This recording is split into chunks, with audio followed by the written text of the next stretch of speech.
Hey everyone, welcome to another episode of Tired Podcast That's Tired. How you doing? Keith is tired again.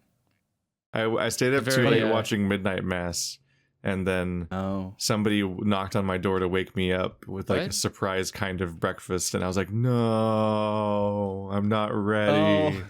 And then I tried to sleeping. And then I tried to go and I tried to go back to sleep, and it took a long time. And I don't know what my number was at the end, how much I got. I don't know what my total. I thought you were talking about a real Midnight Mass, because those are things that happen. It's the new show from the guy that did Haunting of Hill House and Haunting of Bly Manor. I guess he dumped the naming scheme because he couldn't stretch it anymore. Good for him, I guess. What? That seems like a pretty easy naming scheme. How could you not stretch it? This one Haunting of your bathroom soap. The Haunting of your driveway. I guess they could have called it The Haunting of Crockpot Island or whatever the fuck the setting is called. But yeah. I don't know if you it worked very well. The Haunting of Midnight Mass. The whole reason it happened was because the first one was called The Haunting of Hill House because it was an adaptation of The Haunting of Hill House. Although I think it was arguably also an adaptation of another book, even more so. It was like kind of mashed together.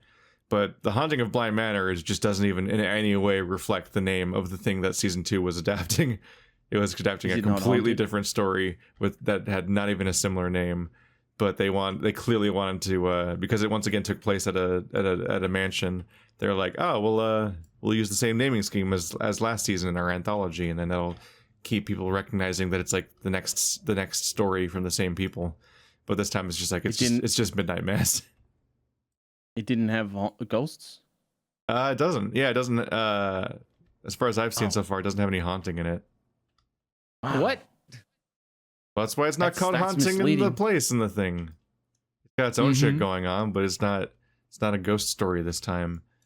Although it definitely it kind of makes you think it might be for a bit. It's going places.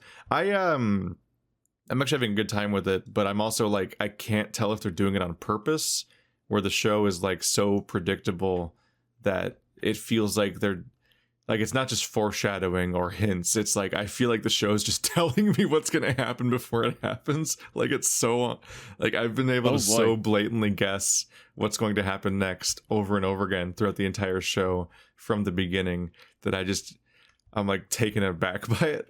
And to some extent, I guess it's like a little bit of a testament to the idea of like, you know, like a story can be good even if you don't even if it's spoiled already. What does that sound? That was me, sorry. Andrew playing the piano. Vaping. Vaping the piano. Yeah. That sounds a little tough. You have to play a key to like start the burner, and then play another key to take a hit, and then play another key to blow out. Vape the Piano is the sequel to Walk the Dinosaur. Oh. No idea what I'm talking about. So that means you guys have television. Obviously, the problem here is you just watch too much media. If you watch less media, then this stuff becomes less predictable. Stop watching stuff. Exactly. And start. I sometimes it's just the act of not paying attention is the secret. Well, yeah, the majority of surprises in media are like, oh, I wasn't paying attention. What happened 5 minutes ago? Oh, that's shocking. What's happening? Like otherwise it's really, especially horror is really hard to try to like trick you into being shocked by anything, because you're like, let me guess, they're going to stumble upon something. It's like, we found something. Oh no, what? Hey, I can't possibly be the bad thing. Like I've had a variety of playthroughs where I just blatantly guess like major story reveals, sometimes with other people and sometimes just on my own, but like I'll just really blatantly guess major things. And sometimes the audience will even get mad about it, like I'm spoiling it for them. And I'm like, I don't know what's gonna happen. I don't know what's gonna happen, but like these things are just really obvious, or they're following really specific tropes. Like, is it really a prediction to say that the voice of God character in a puzzle game will betray you? Like, at this point, it's shocking when they don't do that. That's like just a base. It's a basic element of the genre. Is like you're being lied to about the basic premise of what's happening in the game, and the person talking to you the whole game is probably the bad guy. And it's like, I think some people just don't like to, because to some people it's something that they probably were surprised or thought was really a good twist, and so you being just like, oh yeah, that seems really obvious and dumb. Like it's it feels disappointing when you're like, oh, I'm just an idiot for not seeing such an obvious trope. And it's like, you don't want to be rude, but like, yes, like most of these tropes are pretty obvious. Like if you don't notice them, you just don't watch enough stuff. You need to consume more media if you can't see these tropes coming miles away. No, it's the opposite moral of the story. Consume less media so that you can be surprised by it when you do consume it. I guess, but then just don't watch other people consuming the same media because you're going to be disappointed. Oh yeah. I guess that's why it's the chaos option to just consume Zero Escape, where it's just so incoherently written that it just defies half of the predictions you could make because it's just fucking absurd. I can't wait. I can't wait for when the episode goes public. That is the one that's just gnawing at the back of our consciousness for the last few months. Is it the one that I guessed with that comment that somebody was like, funny you should say that? I already forgot what that comment was. Yeah, I don't remember what that comment was. I'm not going to say it, though. But yeah, I was mad at that person, though. But I deleted their comment after I kind of like I deleted mine as well. Talk shit at them for doing that, but then I also deleted my comment and their comment because I just like, this is just spoiling it for people. So like I literally opened that playthrough with a rant about how when people like make guesses or predictions, people are like ooh in some stupid form in the response, and it's like, yeah, you dumb motherfucker, you're just spoiling it.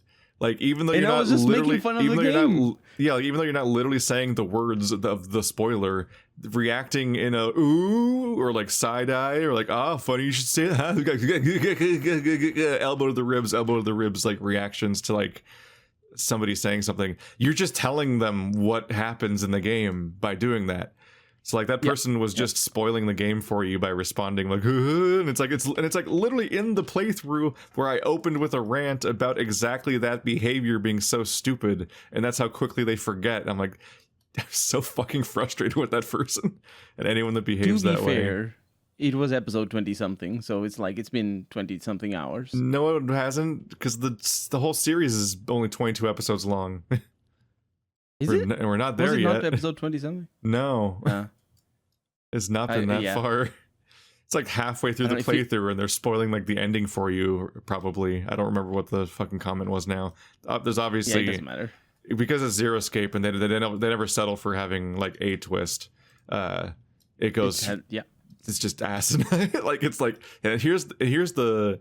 It's always like, here's the last few hours of the game. Time for 12 twists. And you're like... Fuck. Eventually there's enough layered twists that you're like, I don't even know what this means overall. I think that's less true for the Zero Time Dilemma, but more true for Virtue's Last Reward, where there was like so many layered twists in the final section that by the end you're like, wait, how do these twists interact and what does that actually mean for the story? Like, can I even follow what's happening anymore? That's when things get really asinine. I don't think I had trouble following what happened in Zero Time Dilemma. It's just the twist. It's the 1-2 punch where you're just like, oh god, there's another one. I can't handle another one. I'm still dealing with the other one, and it was so much. How could you do this to me? Yeah. But then there's other ones you just fucking predict like immediately, and you're like, oh yeah, obviously. Let's not make this podcast about rambling about Zero Escape Dilemma. That's every podcast. I'll give you a hint. Every time I'm not talking about Zero Escape, I'm actually talking about Zero Escape. Man. That's like how everything's a secret commentary on capitalism, but it's actually just Zero Escape. All commentaries about capitalism are secretly commentaries on Zero Escape. It really is. That's just how you gotta follow the subtext. Anytime there's ever a mistake in your life or kind of a disappointment or any kind of like horrible tragedy, it's just Zero Escape. Like it did that to you. It's the reason that happened. Speaking of critiques of capitalism, I watched Squid Game. I was a little late too. I don't know what that is. You don't know what Squid Game is? Mm. Why would I know what that is? It's a Korean. Is it an anime? It's a no, but it's Korean. Then there's your answer. It's a Korean death game. Okay, so like battle royale. Is it Fortnite? Do they do any like floss dances when they kill each other? It's more game showy, but with death. So it's like Cube? a bunch of it's like Kaiji. It's cube, yeah. It's actually a lot like Kaiji. It's a lot like Kaiji. Oh, okay. It's so much like Kaiji that if I talk about it, I'll have to rewatch all of Kaiji. If I do like a video about it. Okay, talk about it. I'll have to rewatch all of Kaiji, and I'll have to rewatch the It's Circle. not very long. It's pretty easy. It's 2 shows or seasons is a lot. One of the games. One of the games is just one of the games from Kaiji, basically, and you're like, oh, okay, here we are. Oh, that's disappointing. You're like it's not the rip off a Kaiji game. Come on. It's not like the exact thing, but it's like, when you see it, you'll be like, oh yeah, I know which one I know which one you're talking about here. The exact, like it has some of the same dynamics of what people are doing and so on. Is it season 1 or season 2 Kaiji? Season 1. What? Okay. Yeah, there's some shit going down, but no, it's about poor people that are down on their luck and they're desperate, and there's this predatory game that tracks people and finds the most desperate people and gets them to join this game, and little do they know that it's a fucking death game. Like they don't even know going in, so it's like fun surprises for everybody, and it's just about the leveraging of class dynamics just all the way through, about like how the rich use systems to make the poor compete with each other and view each other as the enemy when they're obviously not, and the various tactics they use to divide them and so on, and just kind of a gross commentary on just the weird, distressing nature of game shows in general, even. Because they're pretty much all about like, wow, let's dangle this hope for over a bunch of lower class people, and this show made by rich people, and it's like, wow, oh, I'm sorry, the word you were looking for was bodega. I guess your dreams are dead now. Like, just the growth. Like, I do not like game shows. They're uncomfortable because of like the inherent the inherent monetary element of it that's just like distressing. It's just a lot sometimes, but that was a fun show to watch, and it kept making different points each episode, and it was like fun seeing the progression of it because it was an entire show instead of just a standalone movie. And fuck, I'll have to rewatch 3% also if I talk about it. Fuck. Okay, Kaiji and 3%. Two down, one to go. I mean, at some point, I had this idea where I'd be discussing these things, and I'd be like glitching in and out of parallel, like discussing of other similar media, but without acknowledging that I am. It's like the screen just like, and then I'm like just like in a different video essay for a second, and it's like analogous because these things are all kind of discussing the same things with different nuances and so on. They are pretty, yeah. I also watched it dubbed, so everyone gets to be mad at me. Oh, that's a mistake. I watched the entire thing. Dubbing is getting good. Dubbing is never going to get good. Sometimes dubbing is good. That's a generous comment to make. I kind of knew this a little bit from but it's better than 3%, which I also watched dubbed. But live action dubbing has been improving surprisingly. Because I had until 3%, I had not experienced it until since Godzilla movies. Jesus. So it was hilariously bad and just nothing. And I think I once watched Battle Royale with dubbing because I was wanting to show family it, and they did not want subtitles. And yeah, but 3% was an improvement on Battle Royale if I remember correctly, but Squid Game was way better dubbing than I'm used to from anything live action, where I just kind of would forget I was dubbed for chunks of it basically. And that was neat. But I don't know. I still I like dubbing for a lot of things because I like looking at facial expressions and watching the show as opposed to kind of multitasking. I've already processed too much about how humans are just not nearly as good at multitasking as they think they are. And so I think that people inherently miss more reading subtitles than they think they do, just like how they think they can sneak a glance to their phone in the middle of a let's play, and then everyone's waiting for them to say their line. And when are they going to say their line? Should we say it? Should we say something? Should we say their name? Hey, Effie, Andrew. Yeah. Well, I mean, I don't know. I spend a lot of time reading subtitles and watching something, so I have a pretty good.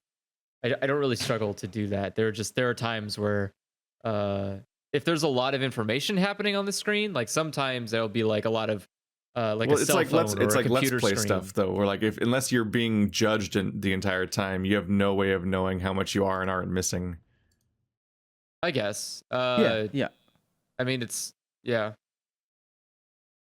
pretty rare that I. But find people myself love to unable to draw follow lines through. to gatekeep over though and feel smug about, which is half the reason why it's an argument all the time. Like pineapples. I guess it depends. It's again, I think the original language has a lot more context and a lot more. Which is useless if you don't speak it. Well, yeah, which is why I don't. I mean, unless you're going to learn the language of every media you consume, then it's useless. Like one of the biggest problems I have with subtitles is that like listening to the actor's performance doesn't work because they fundamentally speak differently than I do. It's not like a fucking word replace where they're just speaking an English script, but they're all gibberish words that are shuffled sounding, but they can act the English. Like it's like, no, their entire sentence structure is different. Like if I'm reading left to right on the subtitles, that doesn't match with like the sing-along cadence of like the left to right of their words that they're saying out loud. So like I don't know what words they're emphasizing. All nuances of the performance are gone. So you're basically better off having a dub that tries to actually recreate the nuances of what you're supposed to get from it and hope that it's good, because reading subtitles, you can't read you can't understand the nuances of their performance. All you know is that, oh, that entire line sounded shouty and that entire line sounded sad, but like people put a nuance into every word of their performance, and that doesn't work when the moment you're dealing with a language that literally structures their sentences completely differently from English, so you genuinely can't follow how their speech works. Yeah, and all the inflections and subtitles. I don't know. I think that subtitles that recreate Japanese sentence structure with English words, and you just have to figure out what the fuck it means. So what will happen a lot of the time is that they will take sentences and cut them in half, so you can only see one part of the sentence, which is the part that they're saying first, and then you see the second part of the sentence. And there's like some parts you're missing because they're saying a lot of like the verbiage first, but it's still. No, they say the nouns or first. The nouns though. first. Sorry, they're saying the nouns first, but still, you see a lot of them going like, "Me, that table," and then they don't finish the sentence, and nobody doesn't finish the sentence like that. If you're not going to finish the sentence, you're just going to say, "I sat down," and then you don't finish it. But of course, it works differently in Japanese. It just I think there's nuances that are important, like like it's interesting to know that like, oh shit, that character specifically is supposed to have an accent and so on. And it's like, well, I can't, I'm not going to know he's supposed to have an accent if he's speaking Japanese or Korean or whatever in a show where everyone speaks Japanese or Korean. I'm not going to notice like, oh, that's a Pakistan Korean accent. Like I can't fucking tell that. But if everyone's speaking English in the dub and then he's got an accent, it's like, oh, okay. So like he is definitely not. He's not naturalized or like whatever the word is for like, is it naturalized? Yeah. He wasn't born in Korea. He specifically is a recent immigrant. But again, subtitles can solve this problem by using half words to insinuate that they are speaking in like a this is like something Japanese has this problem where I wouldn't know how to dictate a Pakistan Korean accent textually. Like how would you be saying words incorrectly. Well, they do a lot, but the problem is then they have those weird jokes that 999 has, and it like. Well, no, 999 has terrible translation. I would not use 999 as an excuse. 999 was translated by a bunch of fucking clowns with earmuffs on. Yeah, no, it's like Yakuza. Is the as far as I can tell, is like a gold standard of like they will just write a new joke if the old joke doesn't translate. Yeah, it's great. Does it well, I feel it'll be like the right style or whatever. Like it'll be a new pun because you can't. Which is fine. I don't mind that. I don't mind if you want to write something else. Otaku means plan. What? What is that from 999? No. Oh, it's just I've iterated. Oh, I see. I've done a crime. I didn't. Still, it's the I again, it's whatever makes it easier for you to consume content. I don't really care at the end of the day. Yeah. But the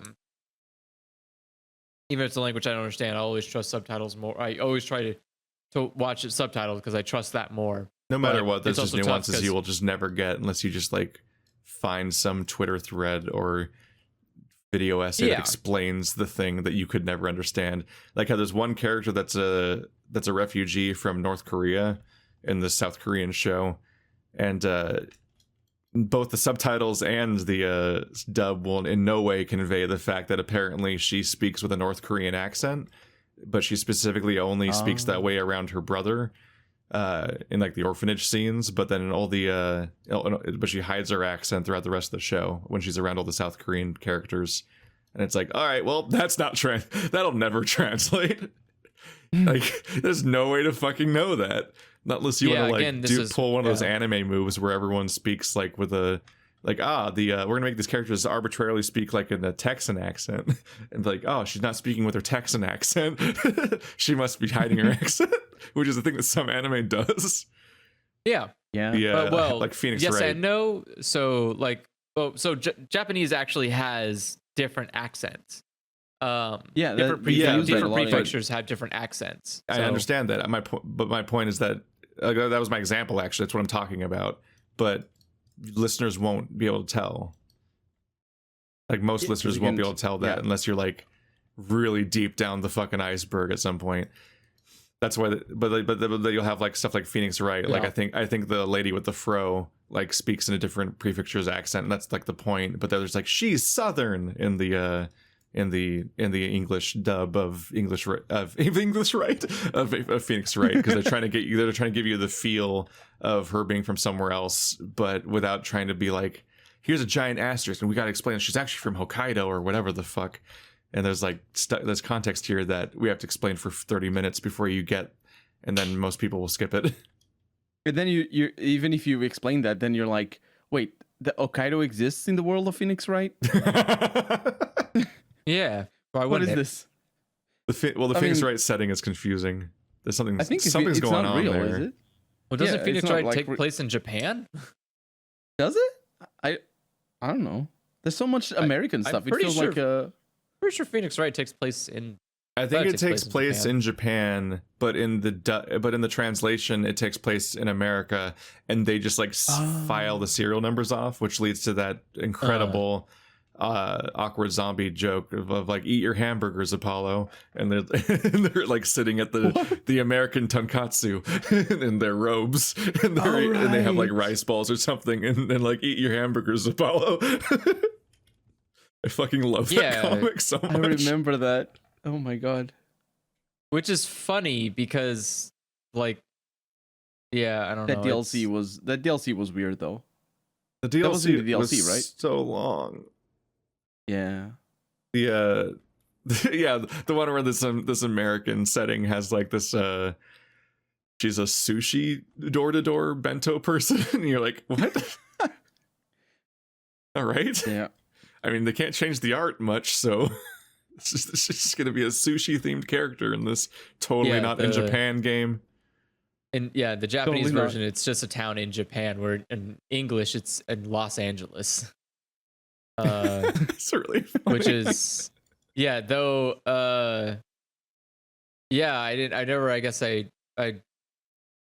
didn't really think about the idea that like one of the main characters is from a like spiritual village. So how the fuck do you translate that in English? You don't. Nope. Okay, cool. That's great. You just don't translate it at all. That's the secret. Because like literally right next to you is somebody in like spiritual robes and all that, and you're like, I mean, honestly, that's not that un-American. Like the specifics, obviously. No, but their home is literally like a spiritual village where there's like, they are the head family of this village who are good at mediums, and like they live in a really fancy, rich Japanese house. Yeah, I know the specifics are different, but there's just the fact that it's just like, oh yeah, it's There's plenty. Oh, it's just a cult. There's It's plenty fine. We have tons of like those in the that US. here. Yeah. Make her like a Scientology person. It's fine. No one will question you. Oh no.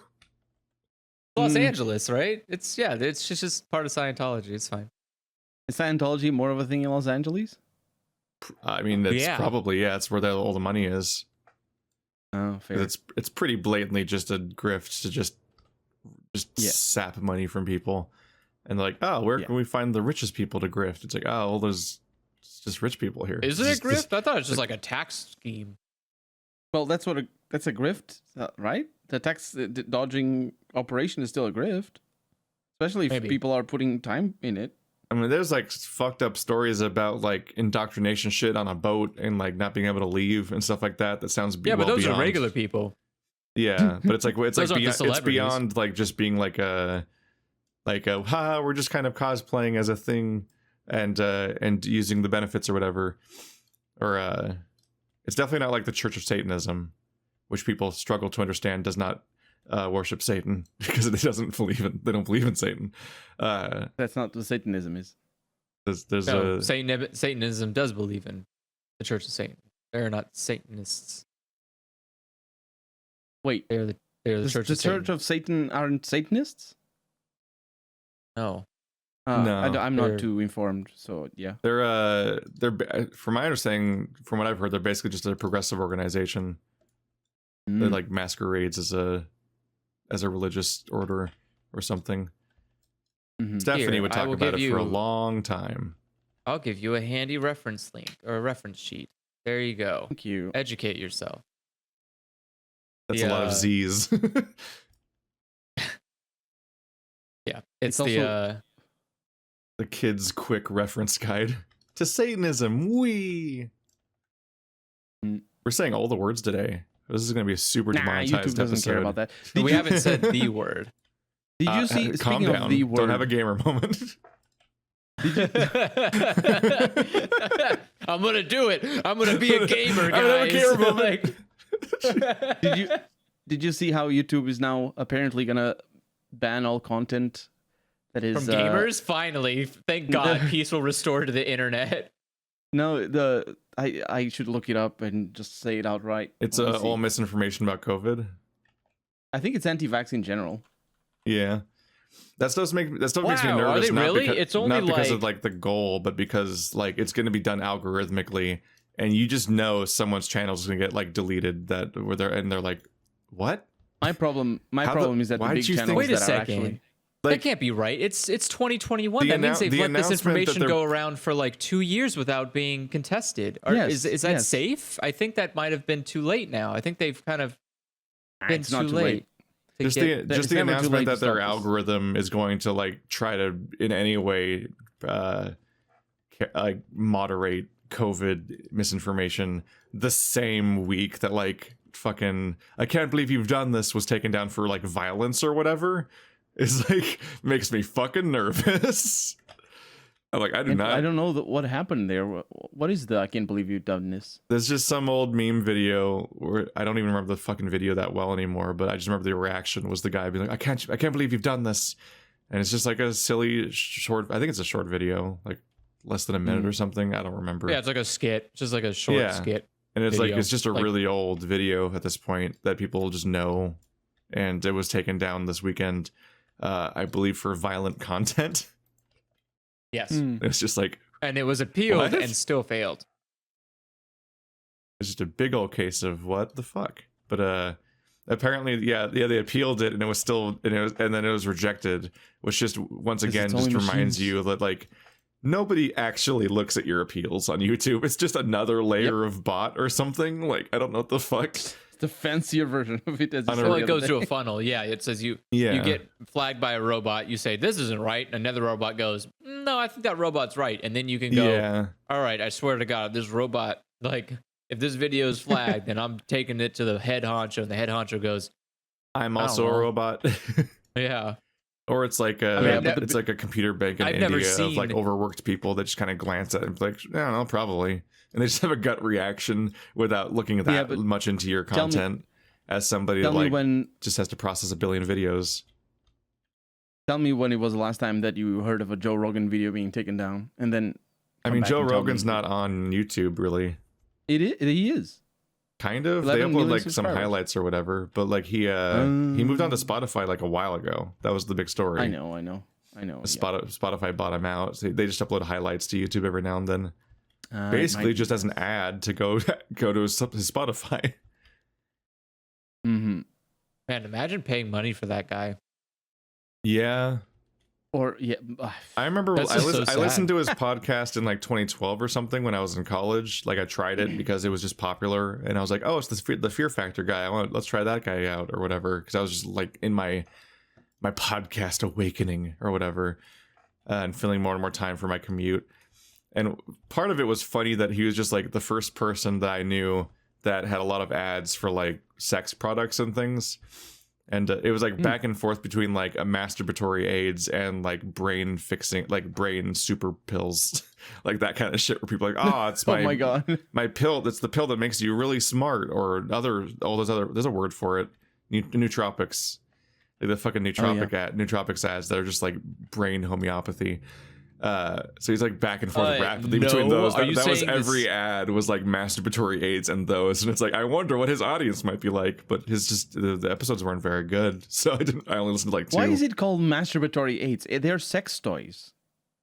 No, they're. Well, no. I mean like literally masturbatory aids, as in like you use them to jack off. That's what sex toys are. They're masturbatory aids. Yeah, but there's a specific act that is evoked when you say masturbation, especially when you're definitely an all-male audience. So it's more specific. All I'm saying is that it's a Venn diagram where one circle is completely inside the other one. It's like in The Witcher. That's just called sex. Geralt doesn't. Can't lie to me. It's like in The Witcher. Geralt doesn't pick flowers. He picks herbs. It's different. He's not picking flowers. It's the same thing. He doesn't have sex toys. Translation error. He has masturbatory aids. I don't know if people are saying masturbatory aid instead of sex toy because it's like more masculine or anything. I'm pretty sure it is. I'm pretty sure masturbatory aids is a more embarrassing phrase. Yeah, they just call it whatever the thing is. Because sex toys implies that you are wanted and active and you are adventurous, and masturbatory aids sounds like you're in front of your computer alone. Yes.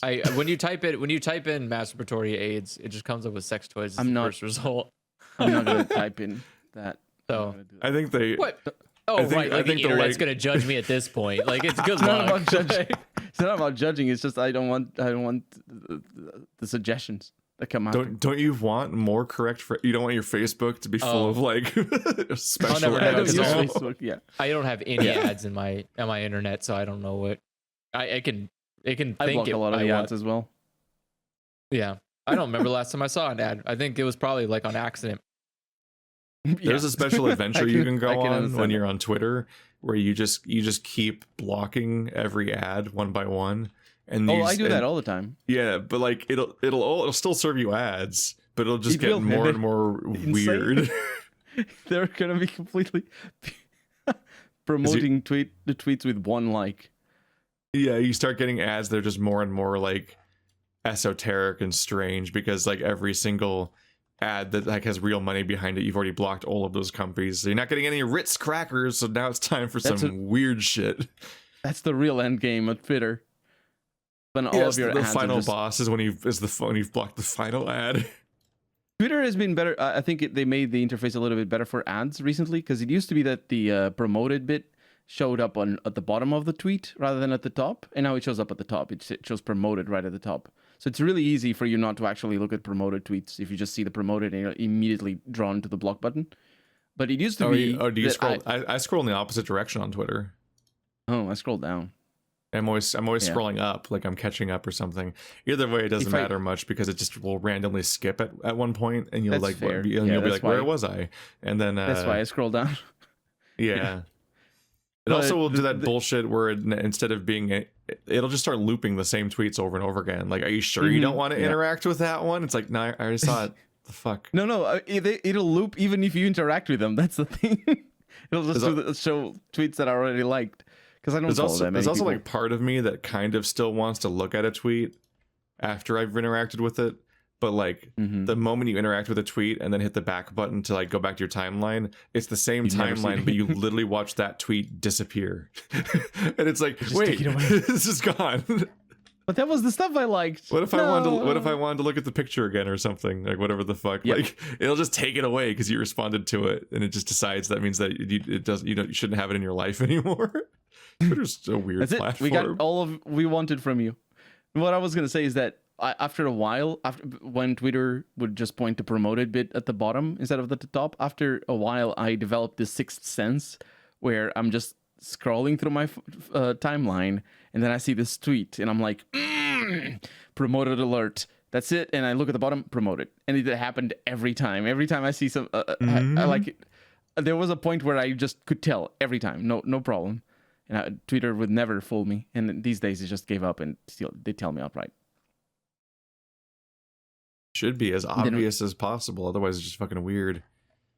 But Twitter's got its own weird shit going on where it'll just be like stuff will just show up in your timeline. And it's just like topic, and it's like, why do I want to watch that topic? I'm not following that topic. The other day I got suggested. It's not a person. It doesn't even make the claim that like somebody I follow liked it. It's just like, this topic. We're just gonna throw it at you. The other day I got a suggestion for a topic, adventure, follow topic adventure. And who was it? Was the husband of a person I follow, just talking about the person I follow. And I'm like, well, yeah, that is I mean, just I actually ended up following them because they're funny. They're a comedian. But still, it's weird. Why did you think it was adventure? Yeah. So the increasing desperation and weirdness of the behaviors of Twitter, I guess it has to do with like I don't remember if you said this, so sorry if you're the one that said this to me or if I saw it from somewhere else. Plagiarize me. But there's this idea that like apparently Twitter just kind of stopped growing, so now they're just like trying to endlessly milk engagement through increasingly desperate and sometimes just toxic approaches to just trying to get the people that are on it to engage with it more and more because nobody is joining Twitter. It's like Twitter is over. That wasn't. Yeah, that wasn't Facebook is the idea, same problem. Facebook has already reached this magnum opus. The problem now is trying to retain all of these people from leaving to other platforms, which is why they keep buying other platforms because they're trying to like keep the ecosystem alive. Where it's like, well, we bought Instagram, so that way, like, at least people when they leave Facebook, they just go to Instagram. Thank God. Like, but like we already went to like all young people moving to Instagram, then all young people moving to TikTok, or it was Snapchat, then TikTok, and it's just like it just keeps going. Like there's no young people. It never loops back. They're not going to be like, oh, now the young people are going to Twitter again. It's like the rage platform that I grew up hearing was horrible. Never doing that. I mean, it's not the Snapchat and all the embarrassing AMC shows have hashtags in the corner. I'm pretty sure I don't want to join Twitter. I'll be like them. Wait. They do that in television? They have hashtags in the television show? Every fucking television show has them. A decade ago. Oh my God. Live television has hashtags on the screen, and like as the commercial break starts, they'll like tell you to like tweet about the show and stuff like that and be part of the live experience, which is like its way fucking, if you're on the West Coast, it's a hilarious thing because it's the worst idea. Because if you go on Twitter, it's all spoilers because everyone else already watched the show. No, it's such a bad idea to be like. Yeah, you could do everybody. You could do like hashtags. You could do hashtag Squid Game, for example, and you'll be able to see all of the spoilers for Squid Game. Yeah. Wow. You could do any like football games, sporting events also have hashtags. But that makes sense though, right? Because especially if the commentator team like gets feedback, like that happens in Formula One. It has always happened since I've started watching. Excuse me, is where commentators will just take comments from people, and just tweet at us or call us. Back in the old days, they would do that here in Portugal. The commentator team didn't have a for Formula One. I'm talking Formula One here. Our commentator team didn't have people on the circuit, so they just watched the FIA feed, the general feed that goes to every country, and they just commentate over it. So there was a lot of things that they couldn't talk about, so they had to fill up time, and they just take calls in the middle of commentary whenever like before the race or stuff like that. The F1 teams these days do that for Twitter. Racing commentary sounds so boring. His wheels are spinning. He is going approximately 47 miles an hour. He has made a left turn. Like there's a lot of constant strategy. The problem, like some races can be boring because nothing changes. Like if you say, racist. "Oh, yes," like if there's a situation where this person is catching up and they're in better tires or whatever, and you explain what's going on, and then 10 minutes after it's still the same thing, that's boring. But a lot of F1 not so much, but a lot of other categories, they're always interesting because you're going to be talking about who this driver is, what they do, or where they came from. So you can fill the dead time with that. But there's a lot of action, especially in lower categories. F1 is just bad because the cars are too wide and heavy and fast. I don't know. I always think back to I think horse races and horse races must be amazing. You start shouting at the beginning, and then when it's done, you shout. You stop shouting. That's it. Is it amazing? I don't really.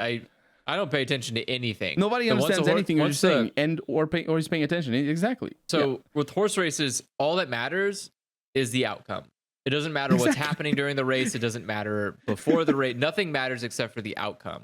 And so before the race, you just do the math and you go okay, statistically speaking, this person's probably going to win. So it's probably best to put money on them. And then that's it. Then you move on with your life. And you don't they say this is the race happening. You go, okay, cool. I'll keep this in mind. So let me hear what happens at the end. But there's a guy yelling at you about which horse is coming out of the bend and they're coming out of the bend. It's I don't care. That's the one. Dude. Yeah. I'm just here for just tell me who wins.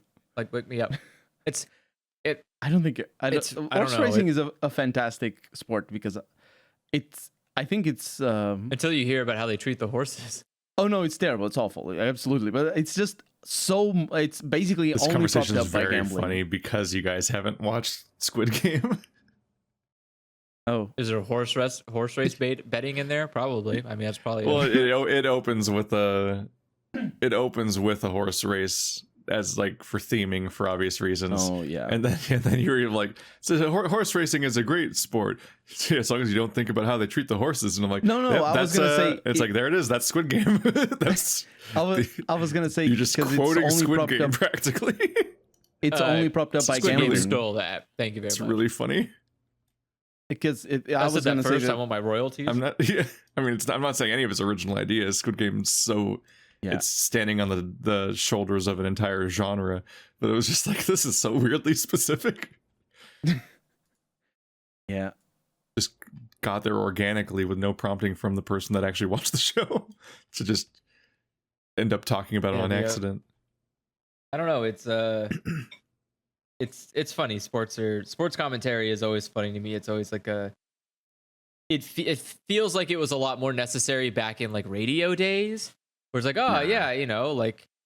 when no one can see what the hell's happening. But now that we have television, I mean, I guess blind people probably need commentary so they know what's going on. But outside of you having a disability that requires the narration happening, do people actually look at the television though?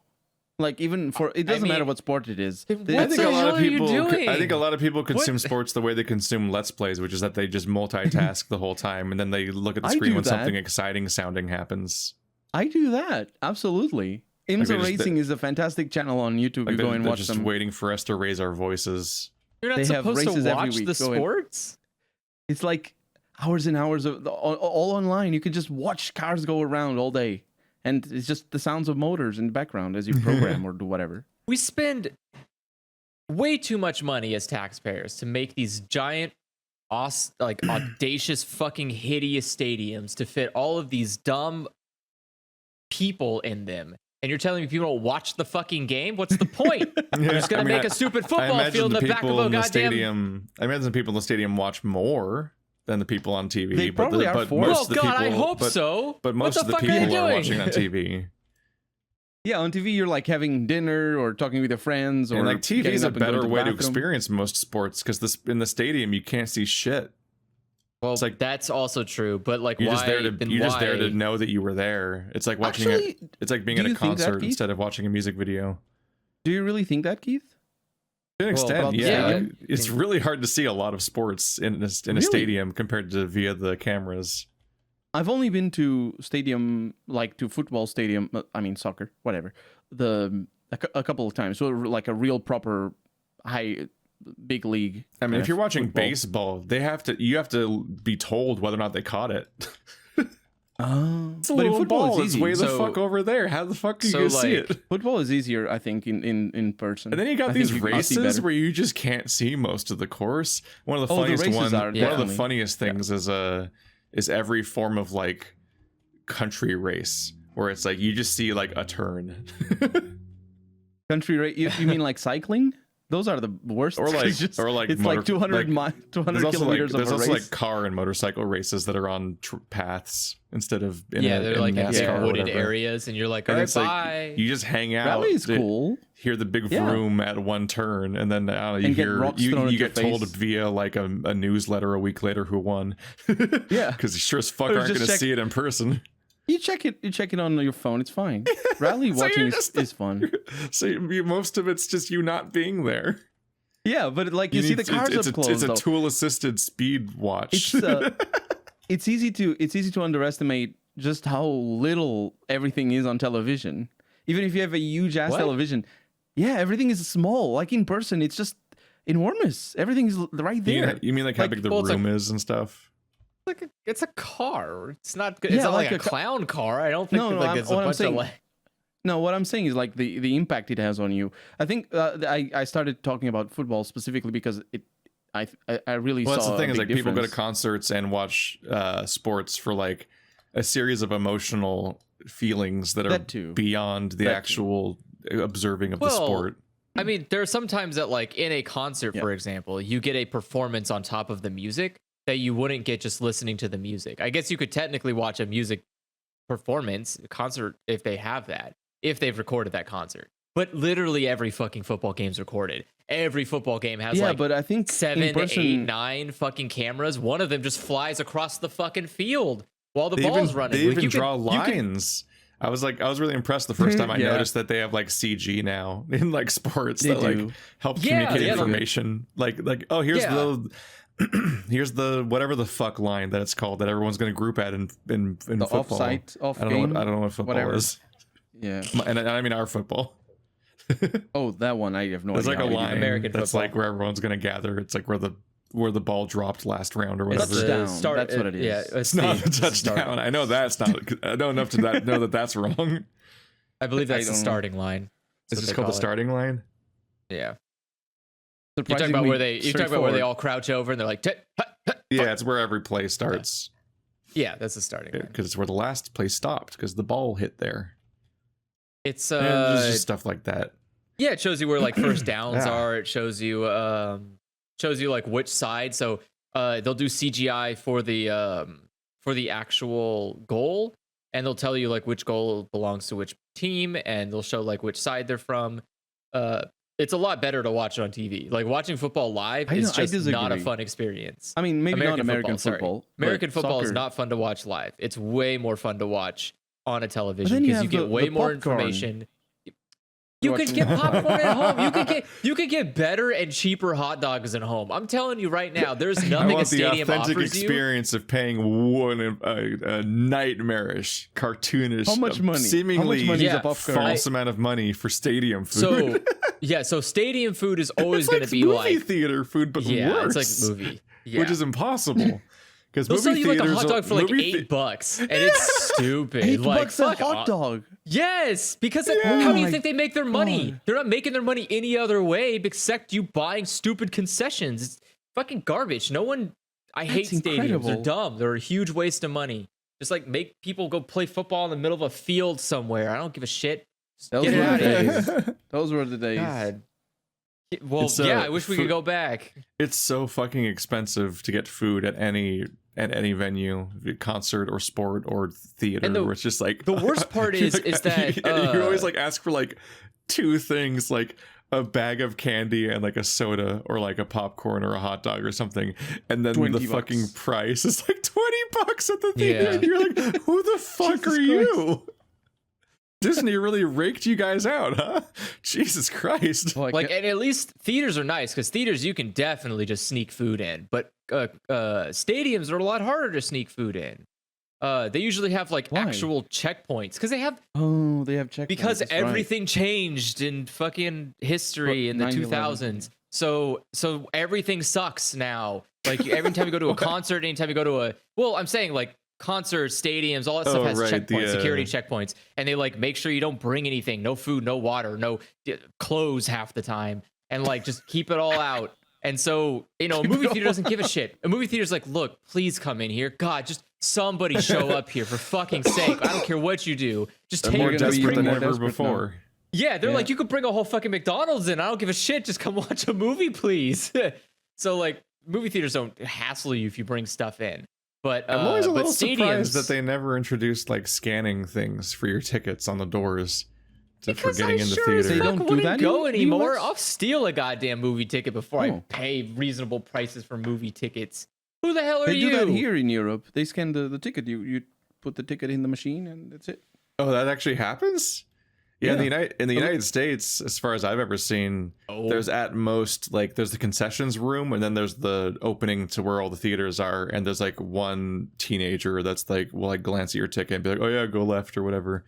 And so you're like obviously expected to have a ticket to go past them, but afterwards you just hang out all day and watch movies like if you never leave. Oh yeah, that happens. That happens it. here as well. But like you have you need to pass the ticket to pass the Yeah, I've seen 4 movies the same day before.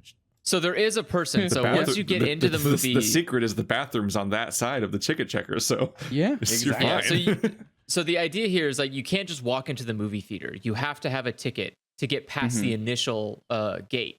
So you have to take you have to go to the front, buy a movie ticket, go into the building, and they say, "Give me your fucking ticket." You give them the ticket, and then they're like, "All right, welcome to the amusement park. Just go fucking watch whatever movies you want. Buy some concessions, please." And honestly, they're not even checking arcade. that hard. Like if they're busy enough, like you could probably just walk by while they're with somebody else, and Yeah, like, they won't even most notice. of it is an honor system, and They'll honestly, just at the assume end that of the you're day, like going it's- back, Yeah, I worked at a movie theater for like a year.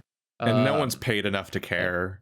No one's paid enough to care. I guarantee you that. Also, nothing, but that's a bad thing. They should be paid I was also not paid enough to give a shit whether you're in the military or How not. I don't mad care. do you can- have if to be the guy that like sells concessions all fucking day, and like every single individual sale with anybody for concessions is more than you're being paid that hour, and you're definitely processing like 100 people or more. It gets so boring. It is not a good feeling. It is so What's a boring concession? selling concessions. That's the like popcorn, the food. Oh, those things. We call it the concession stand. Oof. It is very boring. It's to a work concession there. to the concept of capitalism. Yeah. Basically, my favorite, the only good position in a movie theater is cleaning. Cleaning is the best position to be in. You don't interact with people.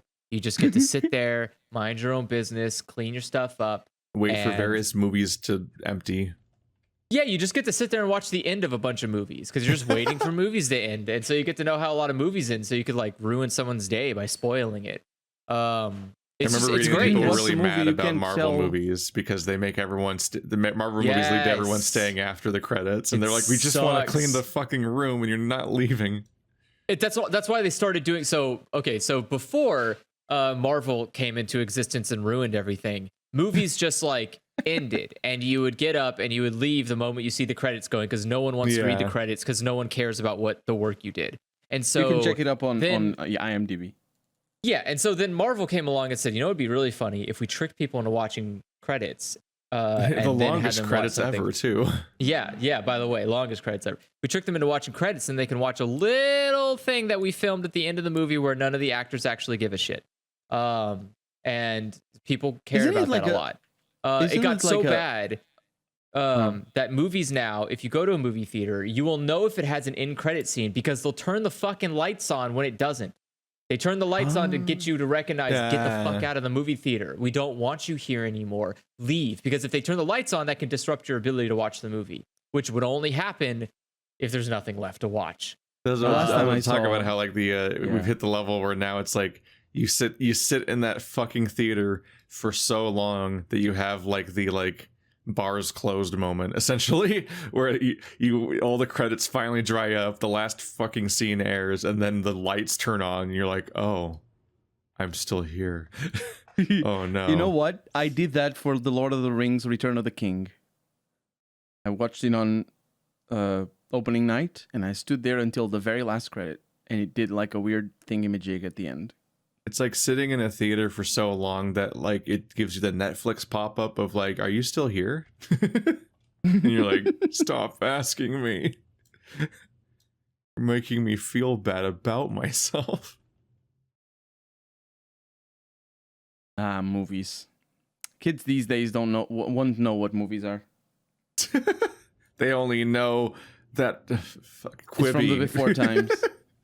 Yeah, kids Kids these days only know Quibi now. Oh God. No, what the hell? I think Quibi already went out of business. You're too late. Of course it did. It was like 2 weeks after it came out. Well, all you kids near Quibs, when I was back in my YouTube, day, we had worse? to walk up both hills upstate in order to see That's one meme.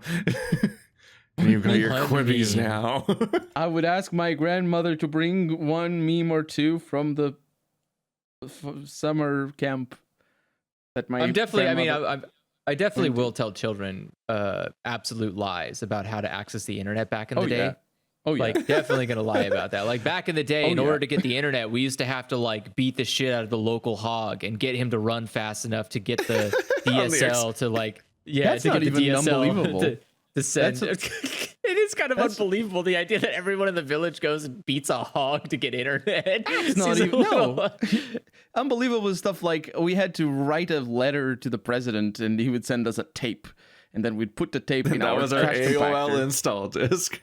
Back in the day, in order to access Wikipedia, we had to write a letter to the president and ask him what information happened on a specific day and time, and he'd write us back, "None of your business," and we'd have to just endure that for it. I like the idea of implying that AOL install disks, like just the reverse psychology of it being like a prestige thing you had to work for, as opposed to a thing you couldn't avoid, and it was like inescapable, and they were always arriving. Like it's like the fucking scene of Harry Potter where all the letters come through all the windows and pouring through every single fucking wall. It's like inescapable, but that was just everyone's actual real life experience with AOL disks in the mail. Just coming at you. AOL is a very unique, interesting time. Like I'm thinking back now, and I'm remembering that like every fucking coffee shop, every like any place that you could any place you could put a tip jar, there would be a fucking AOL disc spot there. Like I think AOL made more discs than any other product has ever been made on the human planet. I think they're just I don't think you could ever top it. I remember there being discs fucking everywhere. They were like it was absurd. It was absurd because it's a one-time install. Like you just need it once. God. Well, that's the thing. That's the thing though. It's like the back then there's like a thing that I have to explain to kids is like back then they used to sell hours. like how much internet you used, like time wise, was like a thing. So like the fucking AOL discs would be like, here's 200 hours of internet to get you hooked, so you pay for the next hundreds of hours of internet, because like how long you were on the fucking internet was like a thing to worry about. It's so frustrating. I remember something I did. This was back in 56k times, but something I did not for very long because I didn't have a computer, but I did in my cousin's house. Is I would learn how to navigate a website very fast, or as fast as I could, and then I would actually browse it and read it and look into the things in offline mode, so we just show the cached version. So I could just like for 5 minutes it would be on the call, because internet, dial up is literally you're dialing up a number, and that's where the minutes come from. I once printed an entire game fax. I did that. I still have a binder full of printed up cheat codes. Yeah, I did that for I printed out an entire game fax for a Dynasty Warriors game that showed that explained in great detail how to unlock every single character. It was like dozens of pages. Proper. That's a proper move right there. If you haven't done that, you're not a 2000s kid. I did. I had the opposite, where like I never had issue accessing internet until my parents got home. Because I would just go downstairs and unplug the phone from the wall, so then no one could call the phone And so then you just have free reign, right? Granted, no one could leave you voicemails, but that sounds like somebody else's problem, not mine. Yeah. And besides, who would leave voicemails? Salespeople? It's phone. Yeah, I mean, it was either salespeople or PG&E telling us they're going to shut our power off because it's one of those blackout days or whatever. Oh crap! And did you live in Texas? What? Where did you have a lot of blackouts growing up? No, not a lot, but they're like during major storms or like if it was going to be a bad season or whatever. Sometimes they just call you in courtesy call and say like, just a heads up, we're not going to do our job, so prepare for no electricity. And you're like, nice. oh, okay, cool, thanks, guys. Here in Portugal, they wouldn't tell us at all. They would just shut it down. That's it. That's about how California Power do. They're just going to be like, yeah, today we're not doing it. Until SMUD existed, and then PG was like, wait a second, that doesn't make sense. You guys do your job? That's not fair. You're making us look bad. I was like, well, can we get SMUD? No. This is a PG&E environment. It's like, okay, let me cool. ask you a question. How many people do you think AOL employs today? 500. Whoa, that's so many. Is it? Is that a lot? Is AOL even an active internet provider? Yes. Yeah, AOL still makes money. They're owned by Yahoo, as far as I know. I thought they just did something else now, as like somehow. And according to Wikipedia, they run a tech blog. According to Wikipedia, they employ 5,600 people. What? What the fuck are they doing? Wait a second. They're spending the shareholders' what the fuck money. are you doing? They're spending the shareholders' money. That's what they're doing. Do you know how these companies work? Holy shit. If they're stock, yeah, that's a lot of people. They even have like their own headquarters in New York. It's like all looks pretty and looks like a building you could jump off in Spider-Man. So many people. Wait, what is my AOL account? I haven't even heard of AOL until today for like a decade. Like their I logo brought it is up as a joke. I was like basically a dead. Oh, did they just simplify their logo? Their logo is just capital A, lowercase o, lowercase l, period. It's like that's it. That's AOL period. It's just like it's sad. That's sad. It's a sad logo. It's like Google being like Google period or something. And when I say period, I mean a dot. It's a little. The new logo wave, it striketh.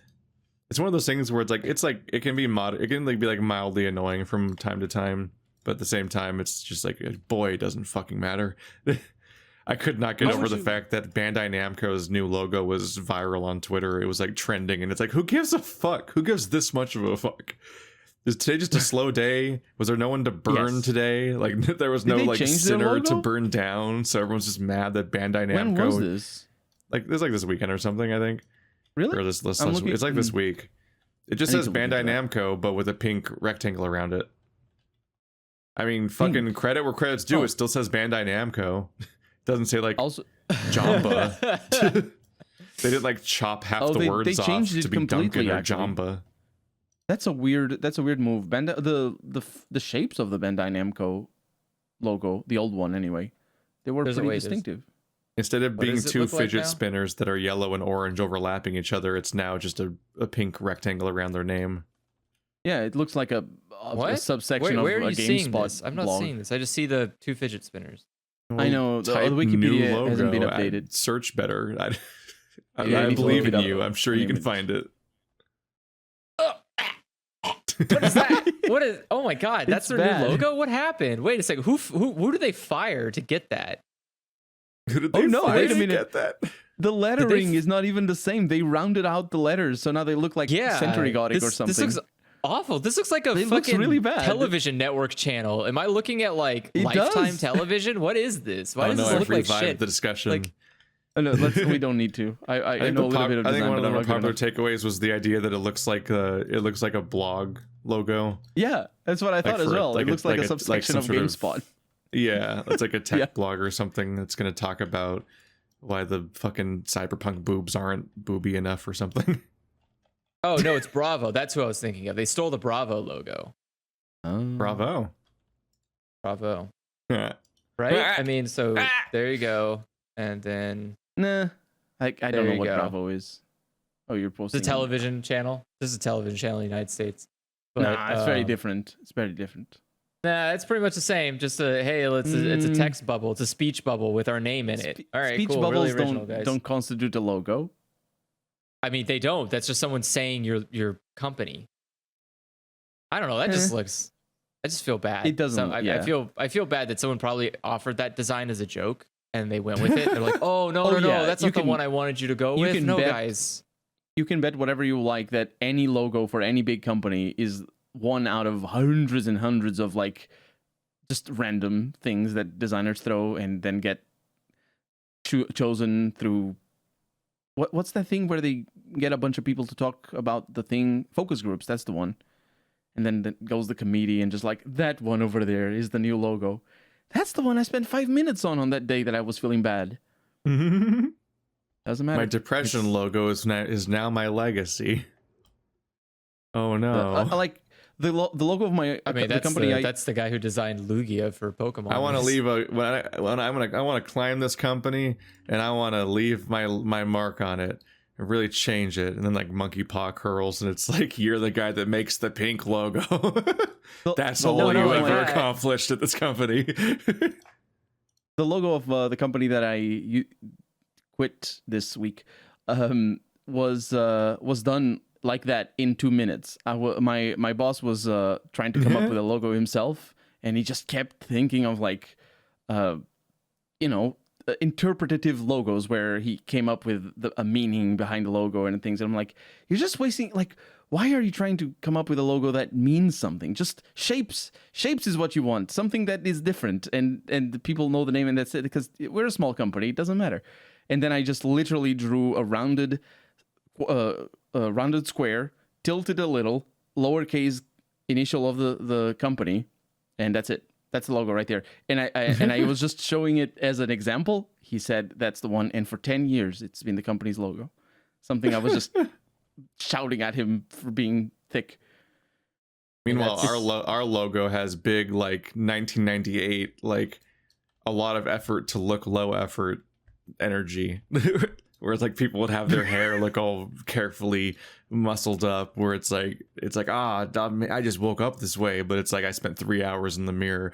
And it's like that, like our logo looks like something that was made in 2 seconds for this podcast, but it was like I spent like a whole morning on it.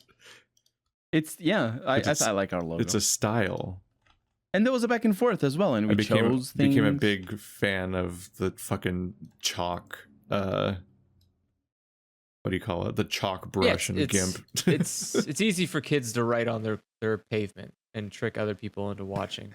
That we're gonna low gang this shit. We're gonna try we're gonna exploit our audience for viral marketing purposes.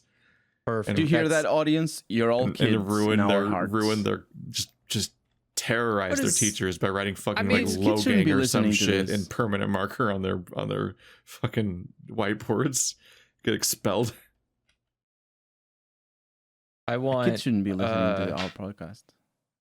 I would like that very much. I want everyone to do that.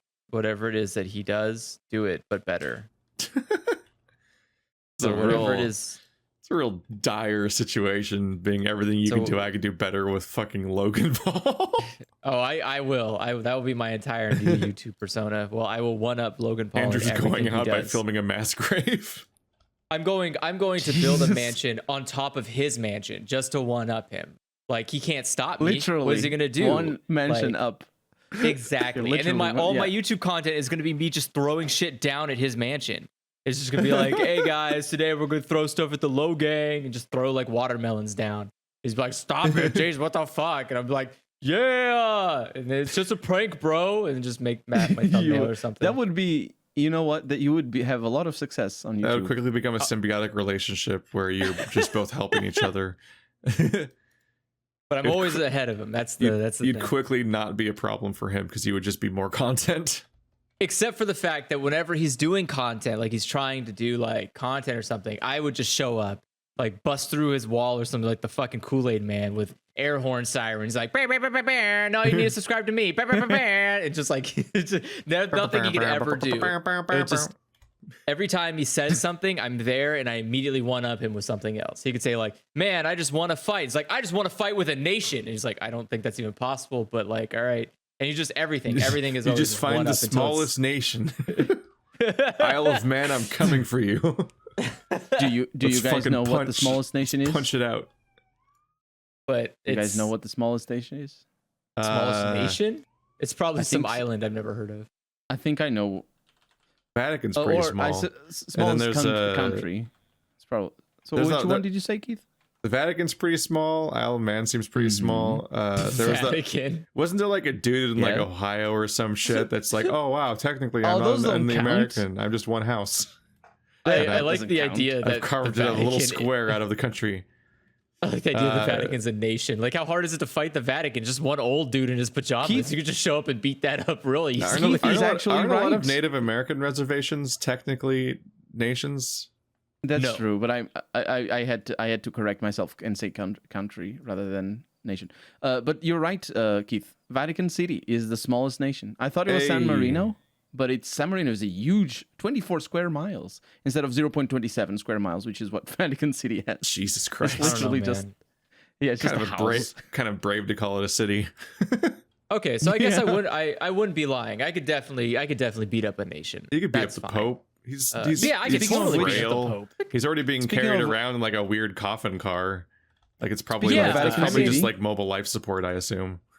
I mean, it would be easy. You just got to pretend and be the driver and just do like Hitman style and then just drive the car into like a volcano or something.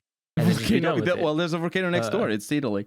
You're right. You can't. It's really easy. This was made to be. Yeah, if you saw this in an immersive sim, you would just assume it was the intended route. That's the canonic ending. The Pope isn't doing himself any favors. You might want to move the Vatican somewhere a little less volcano-y. You see the chandelier over your opponent in Hitman. You're like, well, that's just too easy. I don't want to just do what the level designer tells me to do. Volcano it is. But speaking of Vatican City, they I think last week they approved or they decriminalized abortion volcanoes up to 17 weeks. So officially more progressive than Texas, Alabama or Texas. That's the one. I mean, that's not also new. Alabama. That's fair as well. Americans' weird cult version of Christianity has always been less progressive than the actual. Yeah, it's always been Calvinistic rather than their religion. Yeah. Granted, some of them for some of their categories that they don't care about the Vatican. Probably because the Vatican's too woke for them. It got ruined by the swidges. Oh my god! Vatican's too woke. Wait, so the Pope has already been beaten? I'm so tired. I woke up this morning and the first thing I saw was people complaining about My Little Pony's new generation being too woke, and I'm like, I can't do this again. I'm so tired. The show with the tagline "Friendship is magic" is. Why do you guys have to have thoughts every day? The one where about you accept everybody's differences and whatnot, like it's right.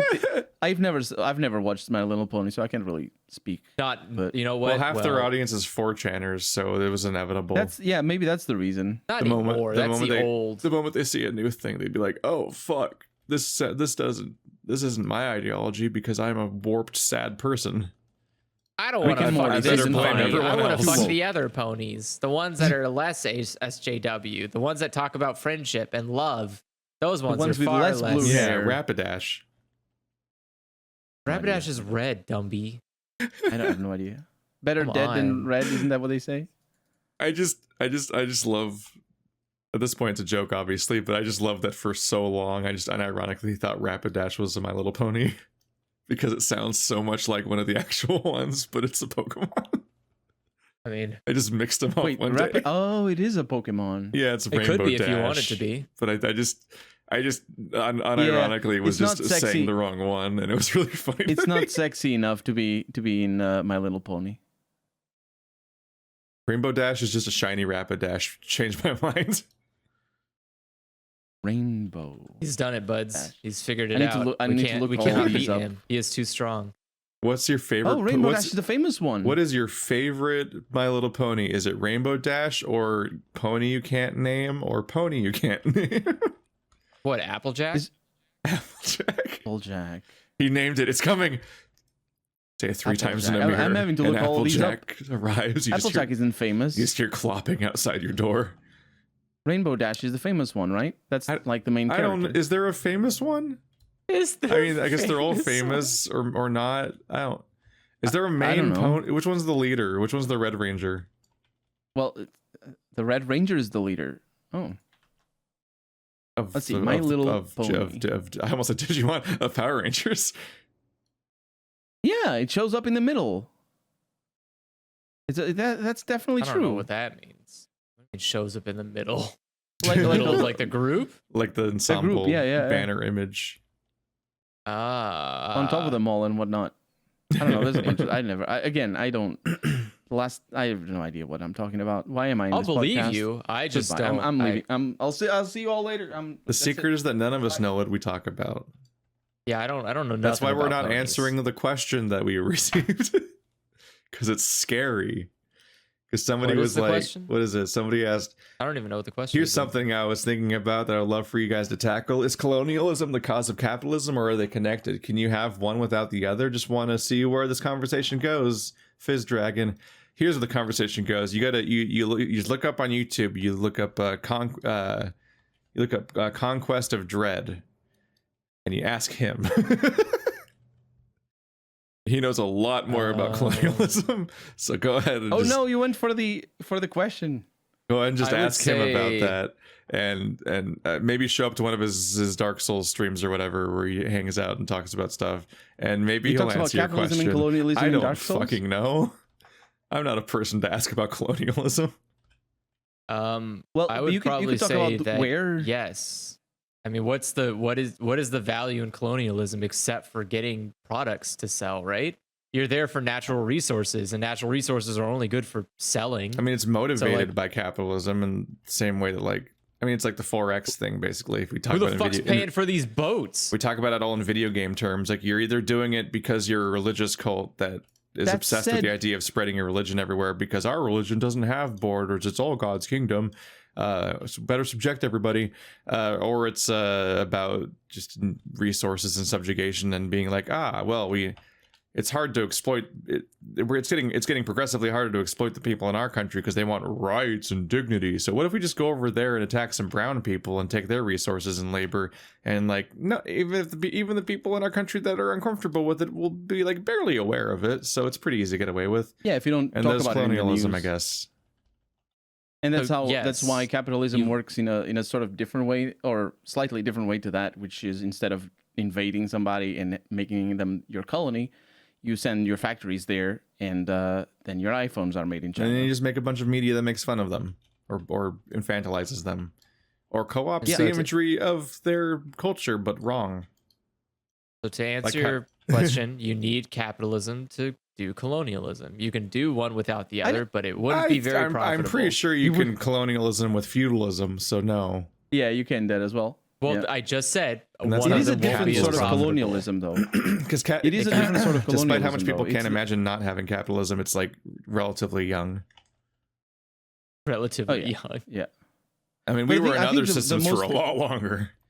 I think the most compelling argument in defense of capitalism, well, not the most compelling argument, but I think a very persuasive argument in defense of capitalism. Yeah, it's exactly look at all the things that we did before capitalism. They were terrible and bad, and but also I don't think that's that's not a good argument on the face of it. That's just a sign that capitalism is also bad because it's something that we designed, and we have never made anything good. So by that logic, everything that we make, no matter what, will always be bad. Nah, I don't think that's true. I don't think feudalism worked too well, but we sure as hell created that. And the thing is, I think there's a little bit of truth towards there's a little bit of truth when people say that the arc of the universe tends toward justice and all that sort of stuff. There's a little bit of that. That is true. Maybe all of it, but I guess it's up to anybody to make their own mind about that. But I think the argument that what came before is worse, or was worse, is just I think is intrinsically related to it's this weird dumb argument that and we're done now. We're done with progress forever. If you look up the end of history, I think things were worse before, which means we're done changing now forever. Yeah. Because the only directions are back to previous things, obviously. Mm-hmm. Capitalism has set itself up as basically the end result of human history, not in that we are not going to have more history, but rather that everything that comes after is going to be seen through the lens of our current day. A lot of our societal ideology is shaped around the idea that we're done, basically. Mm-hmm. Just like how we're like, oh yeah, racism's over. We solved it like 50 years ago. No more Obama changes. Stop questioning it. You're the real racist if you look at if you keep bringing up racial inequality. You're the one that's always talking about race. Checkmate. Yep.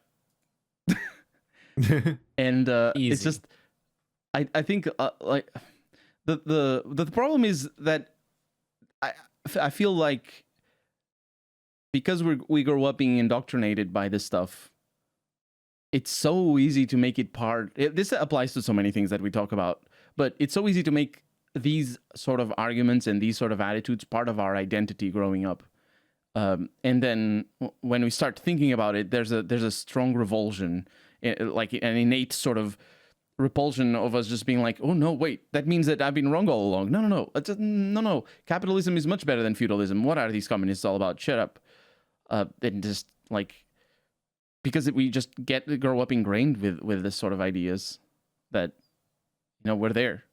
This is the system, and we can make. Oh, I mean, you kind of need to be taught. That's the whole point of school, is that it teaches you other systems. Not just school. The whole point of school is because fucking industrial companies didn't want to actually put the money in to train their workers, so they got the government to do it.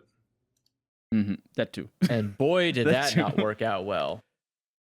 In a way it did. It's just not necessarily... Did it? Because then we like banned hiring people like children. And then that kind of put a whole wrench in the system there. Well, like, you live in a country that... How many millions of people have... what's the name for education debt? Like, student people going to debt to go to university. Yeah, student debt, that's the one.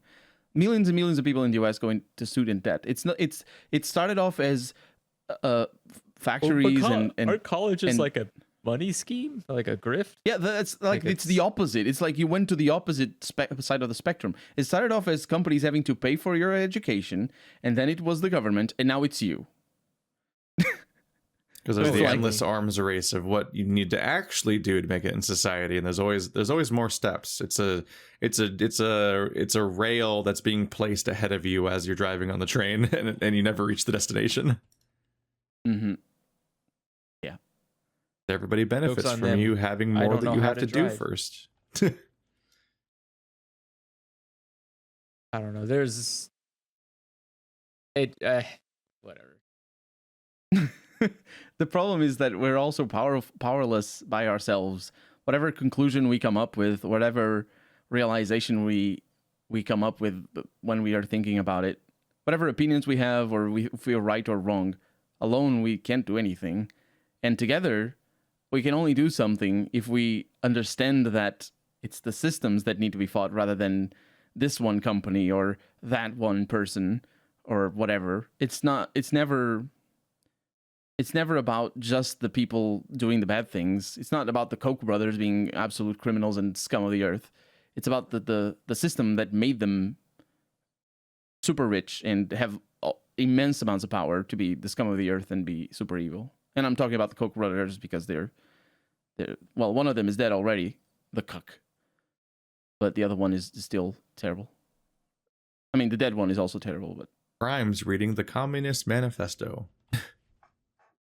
Grimes doesn't know how to do satire.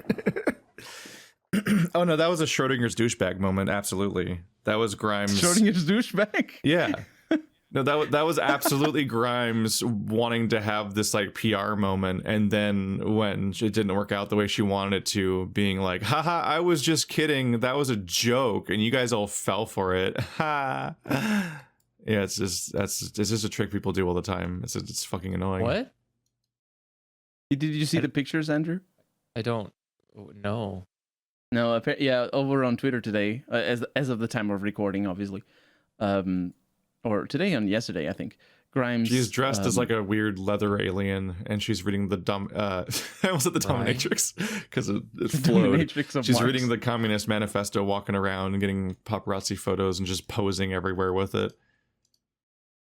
She's just that's not satire though. But it's like, I assume that's her intent. Is? Because nobody, like, the Communist Manifesto is old.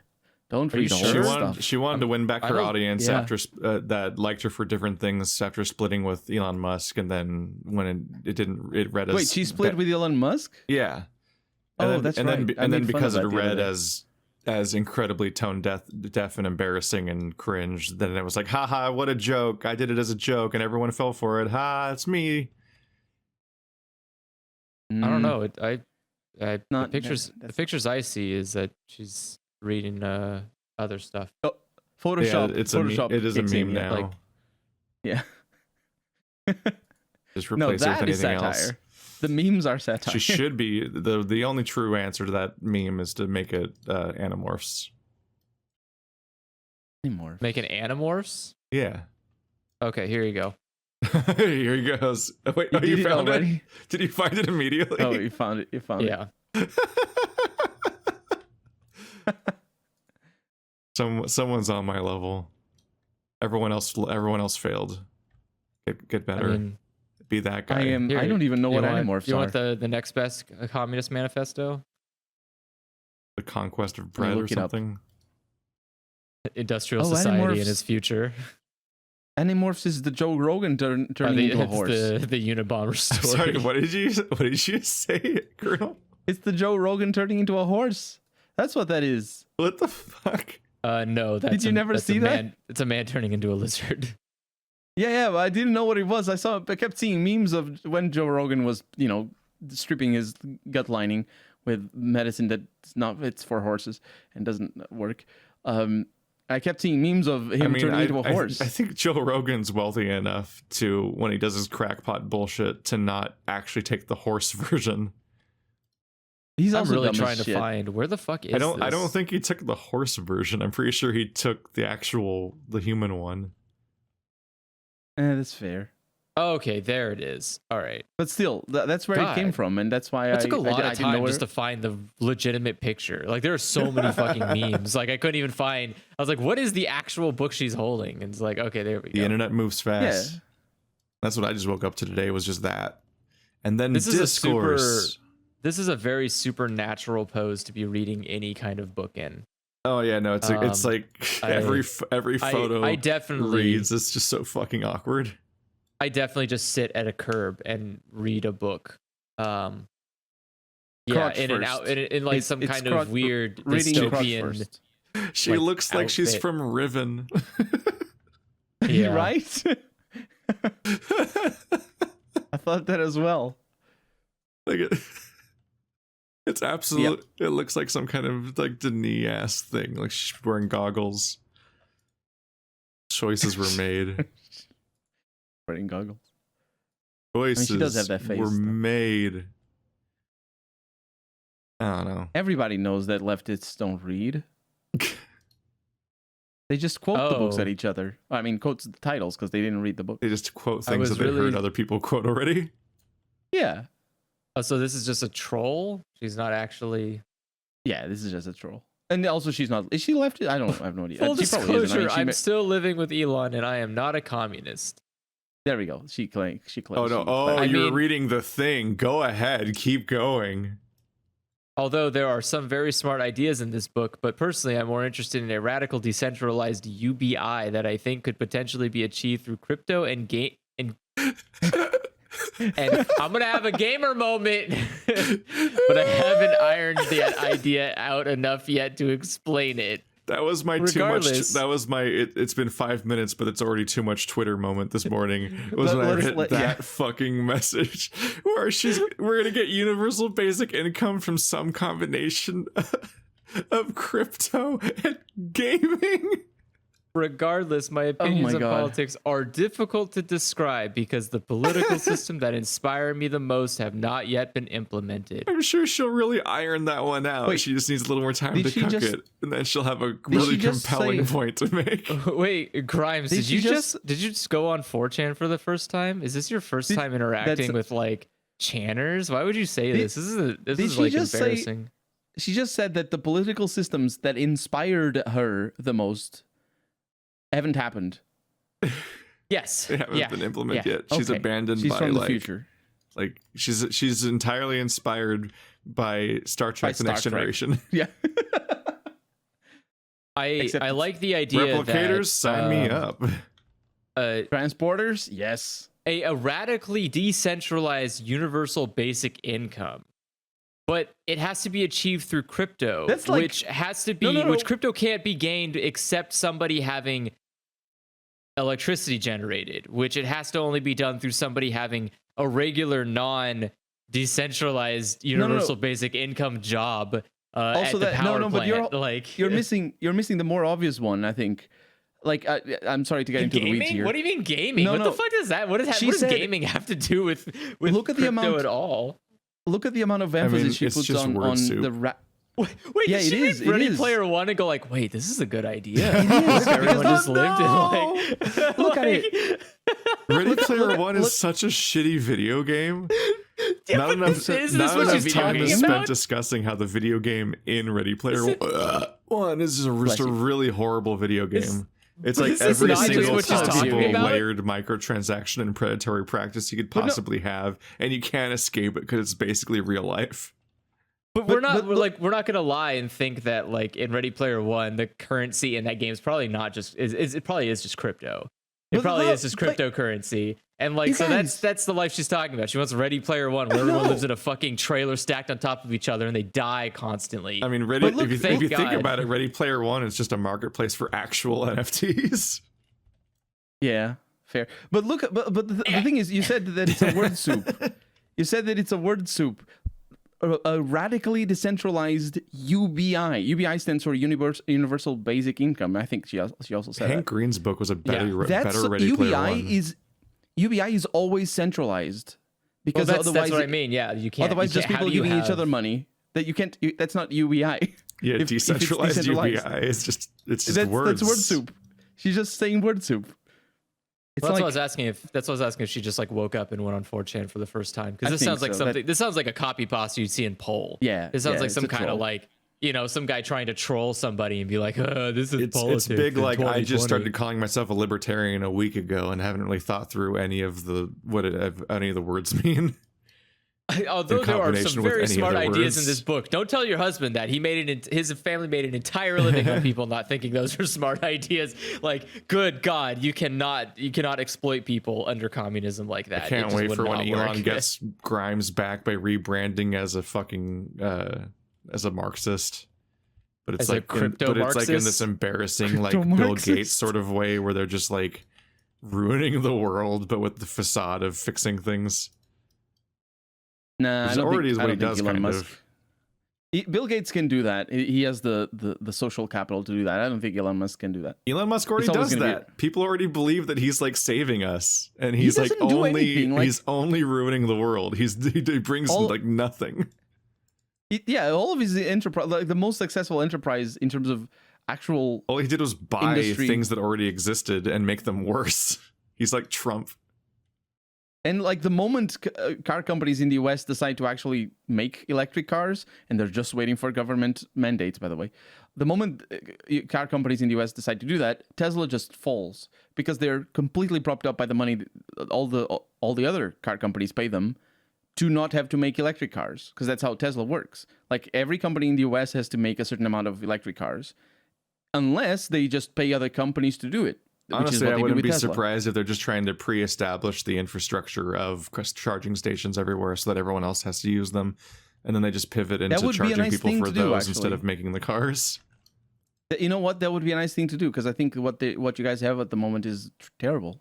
Like, you have a certain car, you need to go to your car's charger. That's designed to make you not want to have an electric car. They want to be the Amazon. The Amazon of car chargers, probably. Where it's like they don't like make anything anymore, really, but they're the only thing that the whole platform can run on. It's like, oh, you want to sell stuff online? Well, you got like two options, and none of them are making it yourself, or like having a marketplace yourself. You have to just use the existing ones. She has an update. Oh, great. Is it about how we're gonna like get our universal basic income by redeeming Mountain Dew promo codes?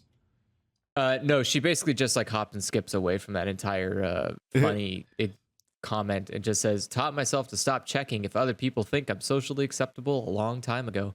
Worrying about being cringe is the enemy of art. Failure tolerance is essential for creativity. Deciding not to be mad at people. And now she's decided that it's earnest and she's anti-cringe actually. And she learned the lesson a long time ago, even though she learned it today by the time she wrote the tweet. But guys, deciding not to be mad at people enjoying life is okay. Enjoying life. I'm not hating on Grimes though. I have no idea who she is. I don't care if you're having a good life. Soup. That's not what she just mashes phrases together and the context doesn't matter. What bothers me is not about the life that you're having. What matters to me is the actions in your life, and the actions are not good. I don't care if you're happy. I care about if your actions have consequences to other people. And why would you? No, that doesn't make sense. Why are you thinking about the message that I sent to you? I don't care if you're happy. Wait, who said that? Was that her? Yes. If you don't care if somebody is happy, no, I said I don't care if she's happy. Right. That's not my business. I don't give a shit. You're talking to her as a like of power. Deciding not to be mad at people enjoying life. Like I'm not mad at you enjoying life. I'm mad at you because you're like I thought she was talking to everybody else asshole on the internet. Yeah.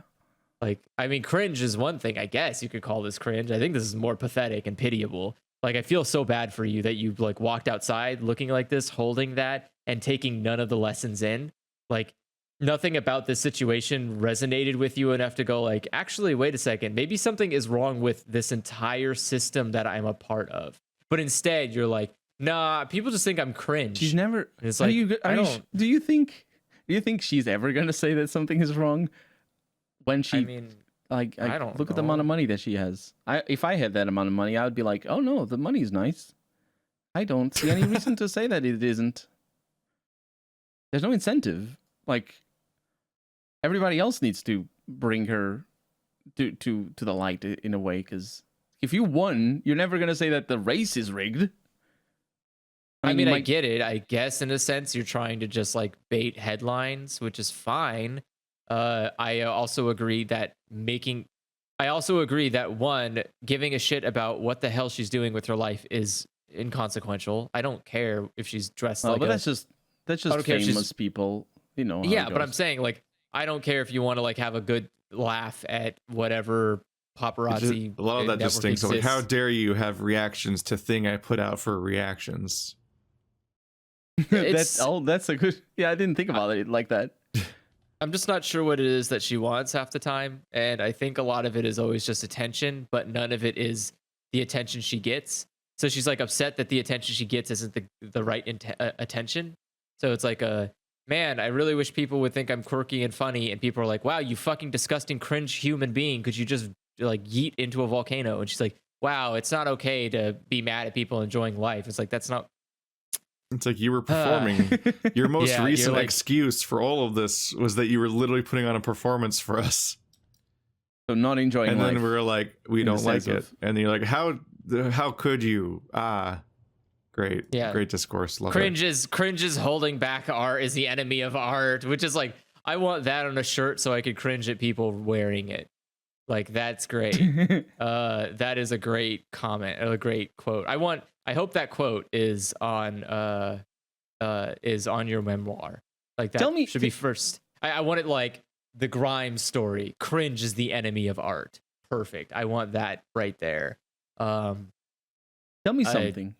Yes. Do you what does cringe mean besides the meaning that you were just giving it? There's a motion that you do for cringe, right? Cringe is an action. You cringe. You physically cringe. Your body goes like it tenses up and makes you recoil in disgust and embarrassment at the same time, and like a kind of like when you want to like fart and burp at the same time, and your body doesn't know what it's supposed to do. Every second of watching a Mega 64 video. Yeah, or basically it's cringe is what it feels like if you go to like a middle school and you try to like watch them be cool and you go like, oh no, this is what you think being cool is?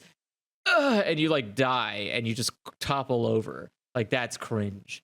Or but it's fine because Yeah. people gotta cringe to learn to not. But this is a person that's an adult with a lot of money and a child. Like, I don't know, somebody teacher. Can you buy a teacher? How much do teachers cost? They can't cost that much. The government owns them. What strikes me the most is that how un-rock and roll her attitude is, because she's a musician, right?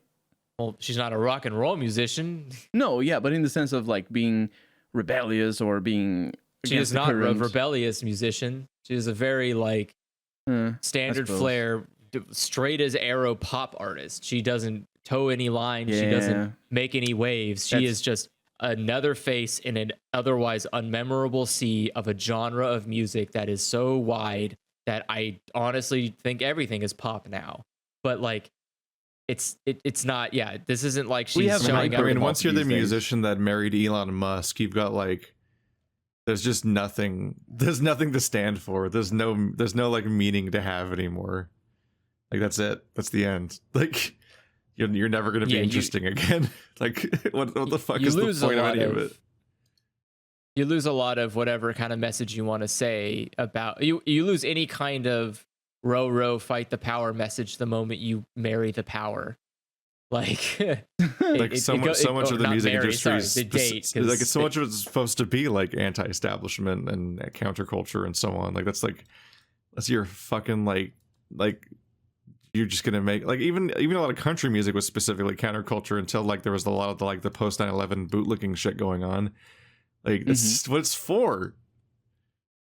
Yeah, music is such a. Then you marry Elon Musk, and it's like, well, what the fuck do you sing about now? The fuck is? What's the point of any of this? That's the problem with pop in general is that even though maybe like you never really have access to modern day pop anyway. You never really have access to the artists themselves directly or to what they think because because the money is so big or it's so important, such a big part of all of your production. Like it's all tested. It's all. It's why the entire industry is so disappointing, is because that's just like it's just manufactured shit that means nothing and goes nowhere. Mm-hmm. It's like how BTS is like it's like basically an arm of their government at this point. They're sent on like diplomatic missions to meet Trump and shit. The Korean dudes that right. Here come the stands. I'm sure. They've come. I'm sure there's especially solo artists. I'm sure there's solo artists or smaller. I don't know, smaller bands that have a better grasp on their content. Maybe, I don't know. I like to think that, but maybe not. The moment you're making more than $1 million per album, I'm pretty sure you can still have messaging and stuff. It's just the pop industry is so not anybody's voice in most cases that it doesn't go anywhere. It's like the person on the stage is almost never actually even making any of the music, so it's just noise. If your message is less than what bands like Guns N' Roses or I'm thinking Guns N' Roses with Civil War, for example, or like trying to think Rage Against the Machine didn't stop meaning anything just because they started making $1 million somewhere. Yeah, but I'm not like Rage Against the Machine. I think is a high bar for the message kind of thing. I'm not, I'm not gonna be like, if you're not saying things like Rage Against, you're not doing anything. No, I'm not saying that. What I'm saying is like even bland bands that were kind of subdued with their messaging did more than a lot of the messaging of these days. That pretend to be messaging, especially. I don't know. I feel like that's a lot of like kids these days kind of talk. I think there are bands that do make messages, but I think there's pop. There's a growing increase in like commercial ability. I'm not talking about time or eras. I'm just talking about pop. Like the machine that creates pop music destroys any forms of messaging. Well, it has because it's not family. That's not like family radio friendly. You need to make it. It's like only a few steps removed from being like Spider-Man Elsa shit. Like it's just practically machine generated at some point. Yeah. But I think because it came, the pop music came from a completely different place 20 or 30 years ago than it does now. Because pop music specifically, was still finding itself. So new artists on the block, things like, what's that one?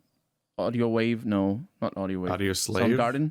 Audioslave, yeah, but that's the guy. That's the same guitar player. Soundgarden, for example, they weren't. Soundgarden. There's a few other bands like Nirvana, I think.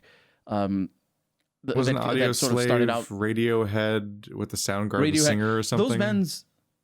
Yeah, there's a few, like 4 or 5 bands that started off all at the same time and defined an entire generation of pop music. Or I think Audioslave is like a super group between 2 different bands. Yeah, like I think so. Like it's later. It started like off leftovers. in 98. Yeah.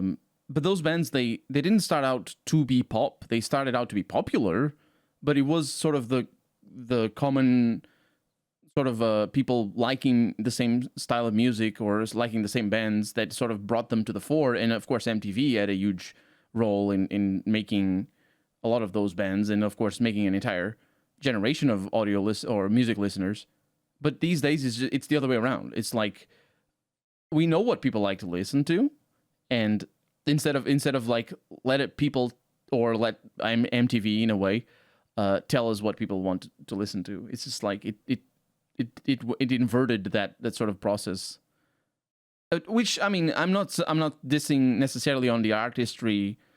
It's still art to make music by committee.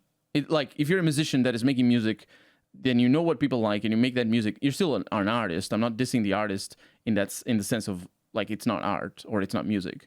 I'm saying like the message specifically is a problem because the message isn't art. It's a message, and it's kind of a conflict of interest in many ways. If you're a more politically if you're a more message focused band, you're going to have a harder time being an artist because you're going to be limited by the amount of things you can say. You're limited by ethics and caring about what you're doing to the world. Yeah. As opposed to just kind of manufacturing noise. Just do the best of both worlds. Designed by committee music is like the equivalent of like when you have a bunch of YouTubers in a YouTuber house, they're like workshopping like what their next viral video is going to be. And they only care about the virality and like what will and won't work, and not like what the video says or what it does in the world or anything. But the skill required to make that video is still skill. It's still, that's what I'm saying. I'm not dissing on the artists as the art. I'm dissing on the message. Yeah, which should be important. Competency was never the topic. Yeah. No, I'm just saying because, especially with musicians, it gets conflated so much. If I say, oh, this musician doesn't say anything, it doesn't mean that they're a sellout or they don't have talent. That's not like it, because I'm just sort of preempting or preemptively defending against a counter argument towards what I was saying, because I hear it so often, and I'm just, I think it as well sometimes, that I just felt like making the distinction because it's important, I feel. And again, because I don't listen to Grimes, I don't know what their songs are about, and this is not a personal like my. You were forced to listen to some of it because she's in the soundtrack of Cyberpunk. Joke's on you! I turned off the music. Oh right, yeah. No, I didn't actually. Right, there was like a toggle to turn off the licensed music at the beginning, so neither of us actually heard any of the Grimes music. But she was in Cyberpunk. Oh, I know. She was. Yeah, don't worry, I know she is. She's one of the fucking worst characters. She in the game. She was terrible. God, I got so mad because I was like, stop fucking talking. You could not hear her. If you did not have subtitles, you would not fucking understand her. Was she also one of those storylines that basically just dead ends without really going anywhere? Yes. Yeah. She was just like a stupid fucking singer bot that doesn't have any actual fucking relevance to the plot or story or anything. She's just a fucking cameo. And it's like the whole time she's like, was she the gold-faced lady? Yes. Yeah. You do an amazing Grimes. Literally, all she does is she just like blends all of her words into one giant fucking mess of a word, and I cannot understand a single fucking thing she's saying, and I'm supposed to be getting relevant information from this person. I'm like, please just fucking stop. Just add voice acting is the cyberpunk future. Just emphasize your vowels, you fucking idiot. Please just emphasize them. Just stop lisping into other words that you're lisping into. It's nightmarish. Like, god damn, there are literal people who spend their entire fucking lives being voice actors, and you just fucking bumble in here like a fucking bull in a tea shop. Is Mario. Like, it's ridiculous. Like, it was seriously fucking ridiculous. That's like, this week too, isn't it? Wait, that is this week. But like, it's seriously, such a long week. It is so ridiculous to try to like you play Cyberpunk, which is just an abject trash heap of a pile. And you're sitting there, you're like, wow, what a fucking nightmare. And then you get to that mission and you're like, Jesus fucking Christ, what is this? What is this game?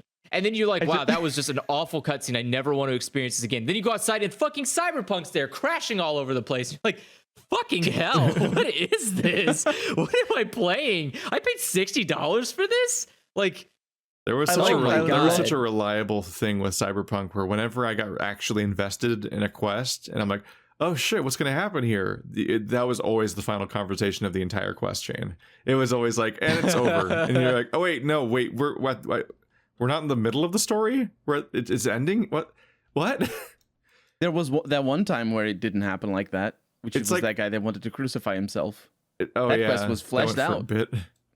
I love when he refused to crucify him, so the other some random intern just fucking dispassionately just crucifies him, and apparently I think he just dies.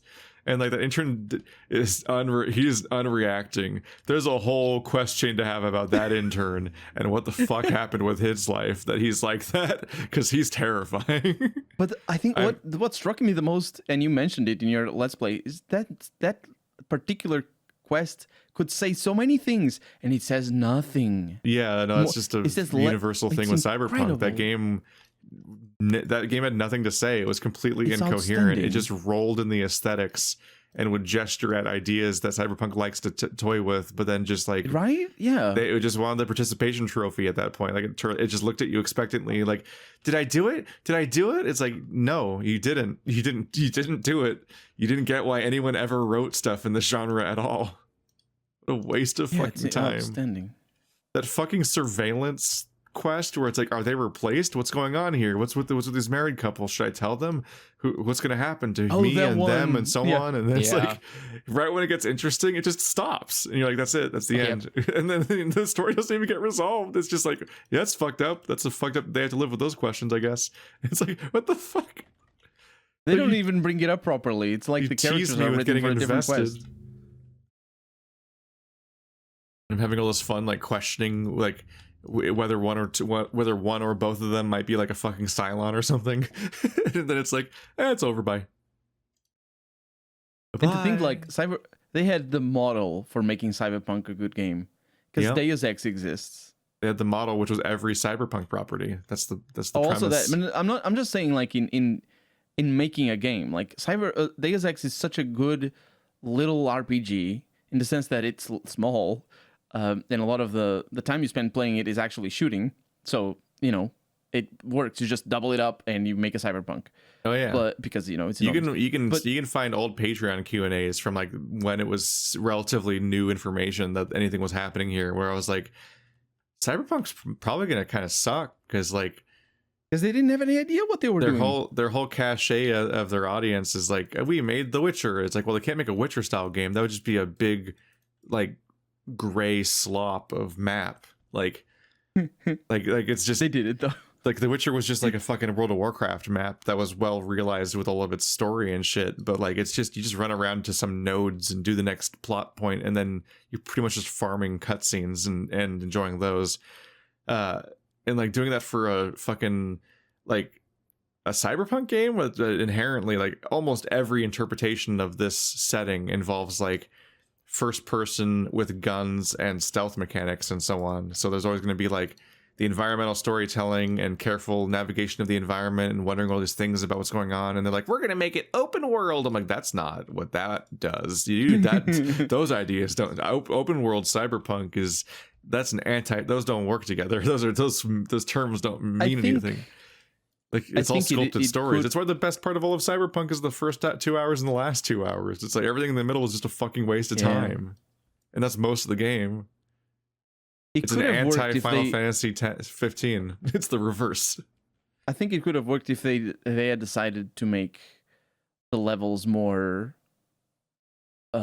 How should I put it? Like levels? They should have just been levels, like in both Deus Ex and Shadowrun. It should have just been a series of missions with a start and an end. But they could. You can still isolate different areas in the same city and make them feel unique and interesting. Here's the big locked gate that only opens at the beginning of this mission, and then that's the only way in. Like, yeah, and now GTA it's like, has been doing here's more an or less environment that. that was secluded from the rest of the world, and maybe it's accessible after you've beaten the mission or something. Yeah. But instead, it was just like, here's a big fucking sludge map of samey buildings, and you just kind of drive mindlessly to the next place and press the button that skips you to there because, I don't know, fucking putting in the work to drive there yourself doesn't actually add to the experience.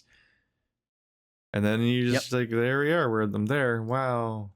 Oh, I shot a guy to death in like one hit. And then the game tells me why the story was interesting, and half the time fails to do anything with that. They just compounded the bad design decisions. Is those random quests? Like who comes up with the idea that random quests are a good thing? It's radio quests. It's like I think Radiant, that's Bethesda's fault. Yeah, not just their fault. I think of it as being a Fallout 4 thing, but I think it might have been a Skyrim thing, and I just didn't play it. Skyrim did have some of those. Just try to generate forever content, as if the game having 1 billion content isn't enough already. They have to dilute it with shitty content. It's like especially with Bethesda games where the content is already pretty diluted, even the handcrafted one. Although I still stand by Skyrim being better than Oblivion. I honestly feel that in so many aspects. They blow their load too hard. It's bad. You can't do that. Skyrim's immediate, like, you killed a dragon in the first 10 minutes of the game, and now you're kind of a god. Anyway, let's try to tell a story from here, where we just peaked immediately. I literally get to the top of the mountain, I'm like, I'm already bored. All right, I'm a Superman, and there's a bunch of wolves and men in a boring gray place that's not fun to look at. And if it had Dark Souls combat, I beat the Yeti, which was the mid boss. Then I beat a dragon, which was the final boss. That's it. It's just a 3-hour game. The end. Roll credits. You just went straight I'm the to the Dragonborn. I won. Like fucking like the whole fucking Oblivion. You're in the sewers, and Patrick Stewart's there, and he's like, "You must find. I'm the king of the bullshit or whatever. Let's get out of here." Like, I'm dead. You should find my son, maybe, or something. And you're going out into the world, and it's like, oh fuck, there's like portals to hell opening now, and it's like there's like an escalation over time, and then you do the Oblivion's intro is too long though. I think they did well. They did better in Skyrim, even though they have that whole path down the mountain in the cart. But Skyrim has one of those trash intros where it's like, this entire place is dying and the stakes are so high and you better watch out, but actually you can just wander around aimlessly because you can't actually tell where to go, and it completely deflates how dying this village is. You're in so much danger. Oh, a dragon's attacking. You're like, where do I go? Am I making a choice between 2 different groups right now? What's happening? Where am I? What's your name? Everyone's just kind of gray and hard to tell apart. God, that game's so gray. That game's so gray. I cannot tell anybody. Why is everyone's favorite RPG gray? You had so many choices and you picked the one that's gray. Stop. I think the moment Bethesda... Sorry. No, I was just saying it's made by Bethesda. That is the most visually uninteresting game ever. They figured out colors in Fallout 4 and Fallout 76. They know colors. Oh no. Monkey paw. Like, the thing is... Monkey paw. The thing is...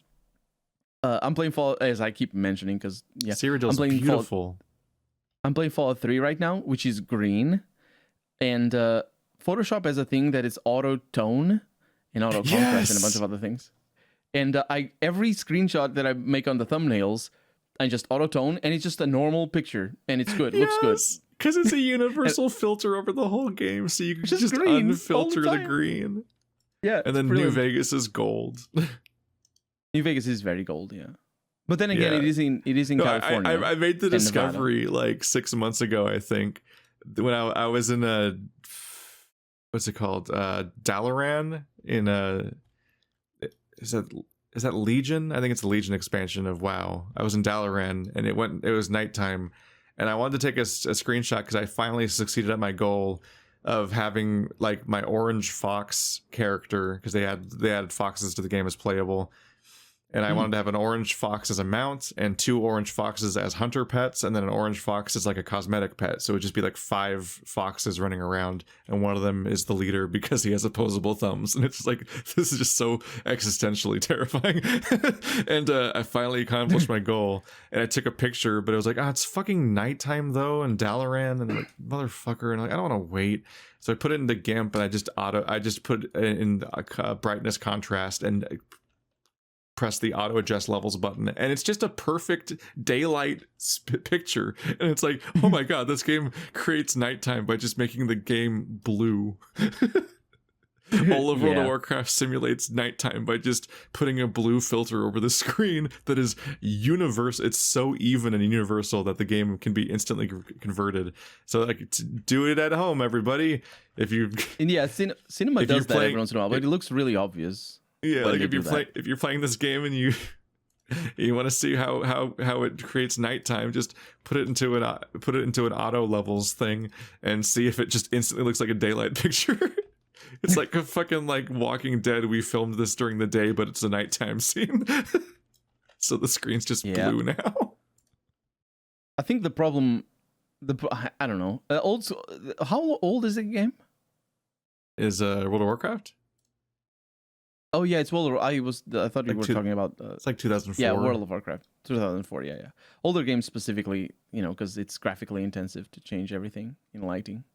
Yes, they just don't have lighting. Nope, it's just color palette, which is a lot easier.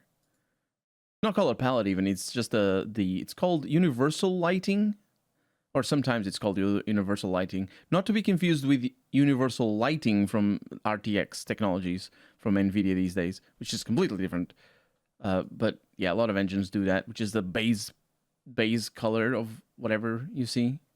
Oftentimes it is black, pitch black, and then you have a normal 100% lighting based picture.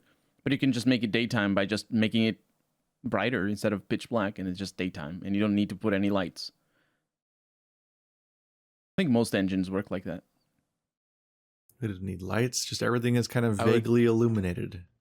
I'd prefer if the game just went pitch black at night. I like that as well. I just had to figure it out. I just had to walk not around. like You that. just have to carry a torch around. No torches either. Torches don't work. Just pure blackness. Oh, you just want the screen. I mean, you can. This is just turn off your monitor. It's easy to simulate. No, because I want to be able my monitor's turned off running Final Fantasy 14, where I'm going to do all the raids, but I can't see the game. Andrew wants to see the Discord overlay.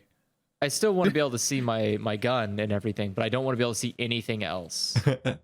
I don't want to know where I'm aiming at or anything. I just want to be able to see that I have a weapon in hand and that I am moving, and that's it. That's Stalker. In Stalker, you cannot see anything, although you also can't see your gun. Stalker is such an underrated FPS. Shadows of Chernobyl, old Shadows edition. You can see. Yeah, they really wanted to Shadows of Chernobyl. It's one of those games, early games, where they really wanted the lighting system to carry the load effectively, and so that global illumination setting is turned way down, and so you cannot see things, especially nighttime. It's like nighttime is you're just blind. It worked a little better with CRT screens, I suppose. CRT screens were different in low light, I feel. Might be wrong. Or are you guys too young to have CRT screens? For which one? I mean, I doubt it. You had CRT? You never had a CRT screen for a computer? I think I did. Yeah. It's like the big beige thing. Yeah. CRT is the big fat screen. Mine was black. My first screen. I had a black CRT screen. Like it didn't display anything? Like no, it was just a black screen the it whole wasn't time? beige. I mean, it wasn't beige. It was black. It was a Samsung thingy. Oh, okay. I think mine was just whatever came with my computer. I think it was like a regular gray Gateway or E-Machines monitor, whatever. Gateway's still around, speaking of old companies. No, my first computer was an E-Machines. I remember because it's such a fucking trash machine. and it didn't make sense that you could just legally sell that to people. Mine came with free video games. I remember that whole fucking experience going into a GameStop with my hard-earned money as a child and be like, I saved up enough for a video game. I can finally have my own computer. And me and my brother will stop fighting over who gets to play fucking Diablo 2 on the same computer on the same dial-up connection with a fucking egg timer and shit. And it's like, I'm going to have 15 minutes. My own. And it was mostly just to play Diablo 2 and World of Warcraft. But there was definitely like I remember having like a fucking it came with like Tropico, like one of the Tropico games, and like Command and Conquer Red Alert or something. Because like I bought it at Best Buy, and you'd like get to pick out 3 free video games from this one like shelf to come with your computer. Wasn't there Red Alert is a good game.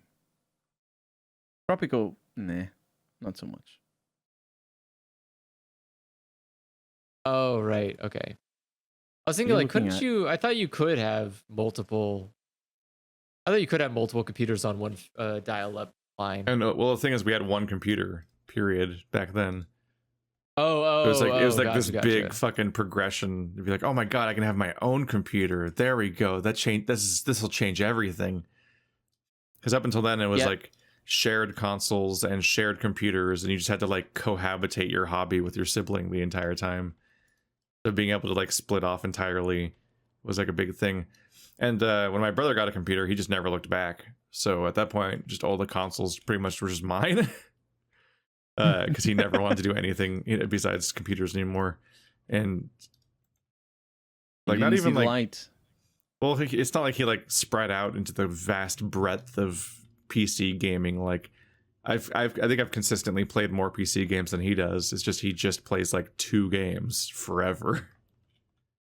That's the trap of PC gaming. And like he pretty much played Diablo 2 all the way up until like from launch all the way up until when they remake it. Like it's just always Diablo 2 forever. Like that's dedication. And World of Warcraft for a while, and usually he's always excited about what this or that MMO, which it's like a hell of a trap to fall into over and over again, because it's like it's always like, wow, this MMO looks kind of interesting, and then you play it for like 2 weeks, and then you go back to like World of Warcraft or something. Like I remember going through that loop like the first like 3 times, and I'm like, he's still doing it. He's still like getting hyped up about Ashes of Creation and sending me videos about like all the crazy stuff about it. And I'm like, I look at these videos and it's just like all they're promising is like progression systems or like time sinks. Like none of this involves gameplay and an argument why the gameplay is fun. And I'm like, wow, you fundamentally look for different things than I do, because at no point does this Ashes of Creation like fan channel that's obsessively covering their stuff because they made a job out of being their PR arm, because that's what people do, is they preemptively hype games for years and make a living off of hyping somebody else's game, like Destiny or Ashes of Creation or whatever. And it's like, oh wow, look at all these amazing fucking time sync systems you can have. The world's divided into nodes or whatever the fuck. And it's like, yeah, what is game fun? The world's divided into nodes. I'm like, that's not what I'm asking. Look at how big the map is. You can go up to level 100. While he's anticipating Ashes of Creation, he's also like, oh my god, Amazon's new MMO. And like he was making a big deal about that a few days ago. I'm like, good luck getting in. I can't. I'm so tired of this like chasing every MMO. Is that MMO the one Bird is working on? No, it's already out. New World. Oh, New World. Oh, I keep seeing news about it breaking people and being bad. Just bizarre things like people being invulnerable. Things about how like if you die, like supposedly if you die too far from a campfire, you have to wait a week to respawn or something. Oh my god! I mean, so the problem is just one, it's a brand new game. Like, and Amazon is the poor company that doesn't have computers. They don't understand computers very well. I mean, it's mostly just, again, every brand new game made in modern times is not going to be nice to play on the first day. It's always going to be an absolute shitstorm mess for like the first couple of months. And then secondly, it's an MMO, which means it's an online game with a bunch of shitty bugs and problems that you have to play with a bunch of other people. But it's also a genre that's kind of designed to torture you. Yes. Yeah, but it's also an MMO. It still is just like this, like the loop of just being like, this isn't it's that the same fun, game. But there's a bunch of goals you haven't accomplished yet, and don't you want to do that? Everyone else is doing them faster. It's the same game from 2004. They do not advance. It's the same game. Incredible. To an extent, yeah. But hey, I mean, Final Fantasy 14 has unlockable dances, so yeah, that's the real advances. It's stuff like you can which honestly customize every game, please. Yeah, that's also that. Once I realized the mechanics of the grind at the Golden Saucer in Final Fantasy 14 and how relatively achievable the dances were, I'm like, well, this is my project for a week. Just poking at this occasionally until I have the money for those things because I want the dances. That's like the most satisfying thing in all of Final Fantasy 14 is getting another dance. Like nothing else matters. I don't give a another mount that's ugly. Great. Another over-designed nightmare Final Fantasy mount because all their monsters are just it's so spaced out. Like there's creature designs I like, but it's like 1 out of every 50. And like I think armor pieces are like 1 out of like 1,000. Like so much of it's so ugly looking. But dances. I want to make my big doofy dumbass character have more dances.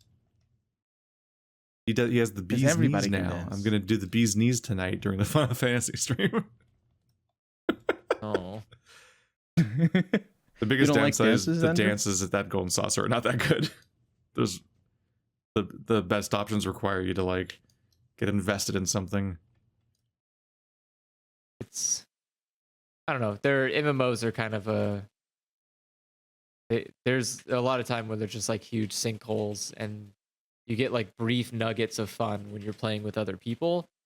But yeah. Then it goes back to being like, why does this game exist? What am I doing here? Why am I doing this? I should just not.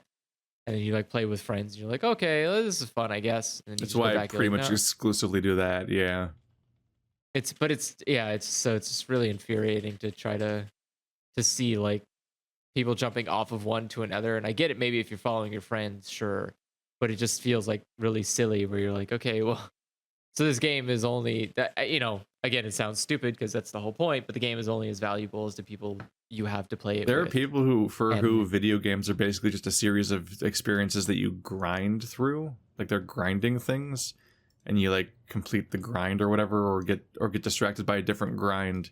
And like fundamentally like the experience of like the value of a game is measured by how long it is essentially, and like the money aspect and so on. Like I had a conversation with Marty at one point when I was playing Alien Isolation, and I complained that it's too long because it is.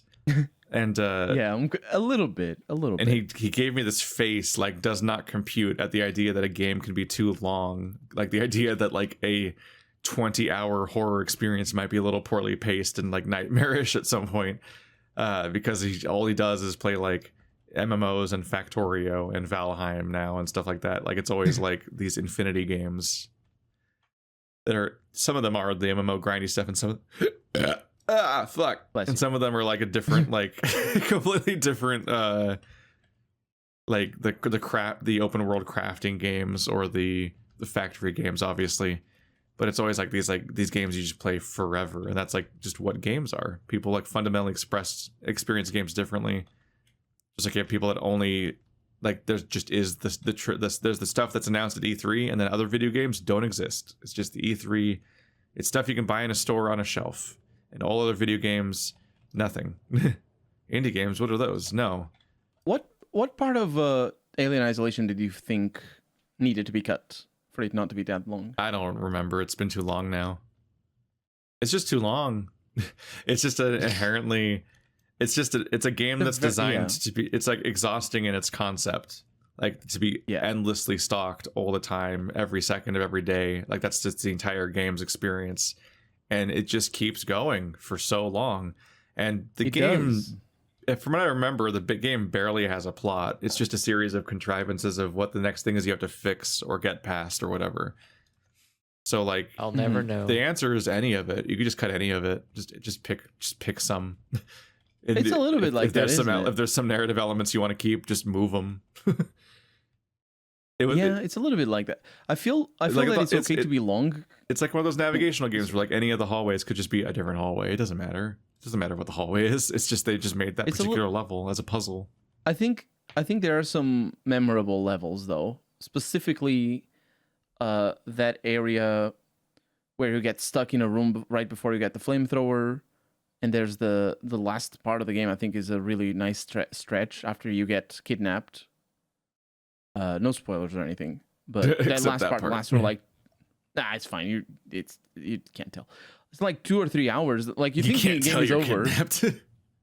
You get to a point where you're like, oh, this is about to end. It's like, I did like, big challenge up ahead, and this is like the last level. And nope, there's 3 hours of content after that, or 3 or 4. That and can be that can be such a gut punch for pacing, is when you think the game's about to end, and then it's like, no, this is Act 2 now. You're like, oh, yeah, that's what that game does. And the thing is, I think because the way they designed the alien, it is a very exhausting game. And the fact that it is long is part of that exhaustion. Yeah, it's just if you play that on hardest difficulty, you're never gonna play it. Well, I did, and the game wouldn't let me, so I never played it. We have you didn't launch? What? No, I think I've heard we had a playthrough of the game before I eventually did it myself on my channel, but we originally had a playthrough on Sad Games that was stopped, and it just did not go anywhere. It was not going well. I couldn't go anywhere. What was I supposed to fucking do? The monster literally would not leave. It was stuck at the goddamn door. I could not get past it. I can't. It was kind of stuck, but it's also like a thing where like I think that maybe Alien Isolation is really hard to do multiple commentators on. Like it's a little too distracting, so you can't figure out how to solve this like oppressive alien. Like the alien is just so much that it takes 100% of your attention just to figure out what the fuck to do to get past most of the game. Like, which is part of why it's exhausting. And he cheats, like, and he cheats. Oh yeah, it definitely teleports around. I mean, just conceptually, the levels are really big, and it's always near you. Yeah, and it's like, okay, it magically knows what zone I'm in, and isn't like, oh, you made a noise all the way over there, and now I got to run across the whole map to get to you or whatever. It's like, and you can like get away in time or whatever. It's like, no, fuck you. If you fuck up and ever make too much noise, it pretty much just kills you. It'll just materialize out of any spawner and get you. Not quite. I mean, not even without the flamethrower. You can make noise and evade the alien, but it is really difficult. And it's actually the most in my memory anyway. That part of you making noise and evading the alien is the most cheesable part of the AI. Everything else they did such a good job making it feel like, also depends on your difficulty it's an AI. a lot. Like I played it on hard because by all accounts I heard the game was like embarrassing on other difficulties. Like it was like barely a video game. Like I watched the previously recorded episode on it, which is like a spin-off from the Red Letter Media people, and like they played it on like normal or whatever, and like the AI was just completely brain dead the entire game, and they could just like look it in the face sometimes, and like the game was trivial and easy the whole way through, and it's like, all right, well that's enough indicator that I should do my Let's Play on hard. I played it on maximum difficulty. And it's just that doesn't sound like a very well-made AI. If that's like the varying degrees of it, it's just that's a constant thing. Is that just like it's one of the reasons I hate difficulty modes. Like obviously we had a whole podcast discussing like the upsides of them, but one of the things I don't like about difficulty modes is just as a Let's Player, but also just as a gamer, just playing in a vacuum too. There's always this experience of like, am I getting the intended experience? Is this the right one? If no matter what mode I pick, it doesn't really matter. No matter what mode I pick, I'm told I picked the wrong one in games. But the thing is, like I should have played Dead Space on a higher difficulty, and me having like just a smallest margin of challenge in any Doom game always leads to condescending people telling me that I should have picked a lower difficulty and that I need to switch and so on. It's like, fuck you! I'm supposed to die in this game. I think the intended difficulty that's a pitfall. It doesn't matter what the developers intended. Did you have fun? And but I don't want. But the problem I have is that I want to just play the game once and have the good experience. I don't want to like. It's like the Fallout thing. I don't want to like make a character play for like half the game and then be like, oh, time to start the game over and have the real experience because I fucked this one up. It's like that sucks. I don't want that. I want to take whatever character I did make and like solve through it and have some kind of like unique experience as a result, which I guess I technically did, but not one that was like well made. Like my Fallout experience was not like interesting beyond the experience of being like, I've played this game 70 times and look what this dumbass did. Like, if it wasn't interesting for me, I almost every single area I got like no story. Yeah, well, I barely met anybody. You might be underestimating or overestimating just how much story Fallout has. Yeah, well, it's because people always hype it up as being this rich, fucking incredible experience, and the master is the best to fucking encounter with anyone ever, and he's so deep. But the Rose of the Tinted, the new games are all bad because this was the super deep in depth one that had more of everything. It's really like, obviously 3 exists, so they're lying. I've got some serious shade these days at all the people hyping up like 3 in New Vegas compared to the first 2. I'm sorry, hyping up the first 2 compared to 3 in New Vegas, because I'm like, you've I feel like you guys are lying a bit about the strengths and weaknesses of both of these games. The thing about the old Fallouts and old RPGs in general is that it really wasn't like, even though there was a focus in replayability and different solutions to the same quest, it was the case, like, it's very much the case that there was the optimal solution for every quest. So the moment you figure out how to optimally solve any quest in the game, you have the one playthrough. I feel like the problem with games that are that old is the fact that Deus Ex and BioWare like irreparably like improved the genre, and their shit wasn't around yet. And so like everything from before those 2 games, like Deus Ex improved the gameplay of a lot of shit, and BioWare like encouraged having these like in-depth storylines with companions and arcs and all that. And before that, it's just like, hey, I'm a guy with a leather jacket. Hey, you want to come with me? Yeah, I guess I'm bored. I will now never be a character ever again. The end. Oh, I died in that one random field. That's my ending, I guess. What a narrative. I don't think Thanks, forgot the sad music. Like, I don't think either BioWare games. The game doesn't even look different from other people. He's just a random guy in a jacket, and you're fighting 30 people with jackets, and you're like, oh shit, I think Ian might be one of the corpses, but I can't tell. Fallout 1 and 2 they're not games like Deus Ex or BioWare games. They're not made the same way. They're like, yeah, it's not like, yeah, in a way it is like the process of discovery is what I was saying. Like, it's until you figure out how to beat a quest in a certain interesting way, you didn't really get all that you had to get from that particular quest, right? Because you didn't get like there's like this special ending where you can like hijack this train or whatever, or get your car all tuned up, or there's a zombie that cures your other zombie or whatever. And like all that stuff is hidden if you didn't figure it out. But the moment you do, the replayability value of those games just tanks immediately, because the quests are more about that sort of like, because you just play the game over and over again until you find the one like actually interesting way to play the game, and then it's like, well, I saw it now. The end. It is a little bit like that, yeah. It is. Yeah. I think I was surprised by how handholdy the game was. Like in that, like, there's so much like preamble about how like this is the like people hype it up as being this kind of game where it's like, we're not gonna hold your hand anymore, like you gotta actually like be good enough to beat this game, you gotta make all the right choices, you could completely ruin your playthrough, which I'm sure like if you fuck up enough is eventually possible, but like I fucked up pretty bad in a lot of ways. And what I mostly realized is that the game has 2 systems that are basically fail safes that just beat the game for you. For the first half of the game, you just have companions that can just win all the fights for you. And for the second half of the game, you get power armor that just fundamentally changes how stats work and like just breaks the game. The thing is, Fallout 1 isn't really about the combat. And you can tell that but because it the combat is, and that's all that you have to beat to win. Well, but your character was all about the combat. I didn't even want to be. He was about science. I made a science boy, and I was like, I'm gonna have like science dialogue. It's like apparently that's not what Fallout 1 is. Nope, that's speech. It's what speech. It's fucking stupid. It is yes, it is very obtuse. But what you That's said, what was like, good about New Vegas is your skills had fucking they would show up and give you new dialogue options for all the different skills, and it was like that's the one thing that Fallout 3 does better. That's how every dialogue system should be for skills. Is to be like, oh, I have expertise in this.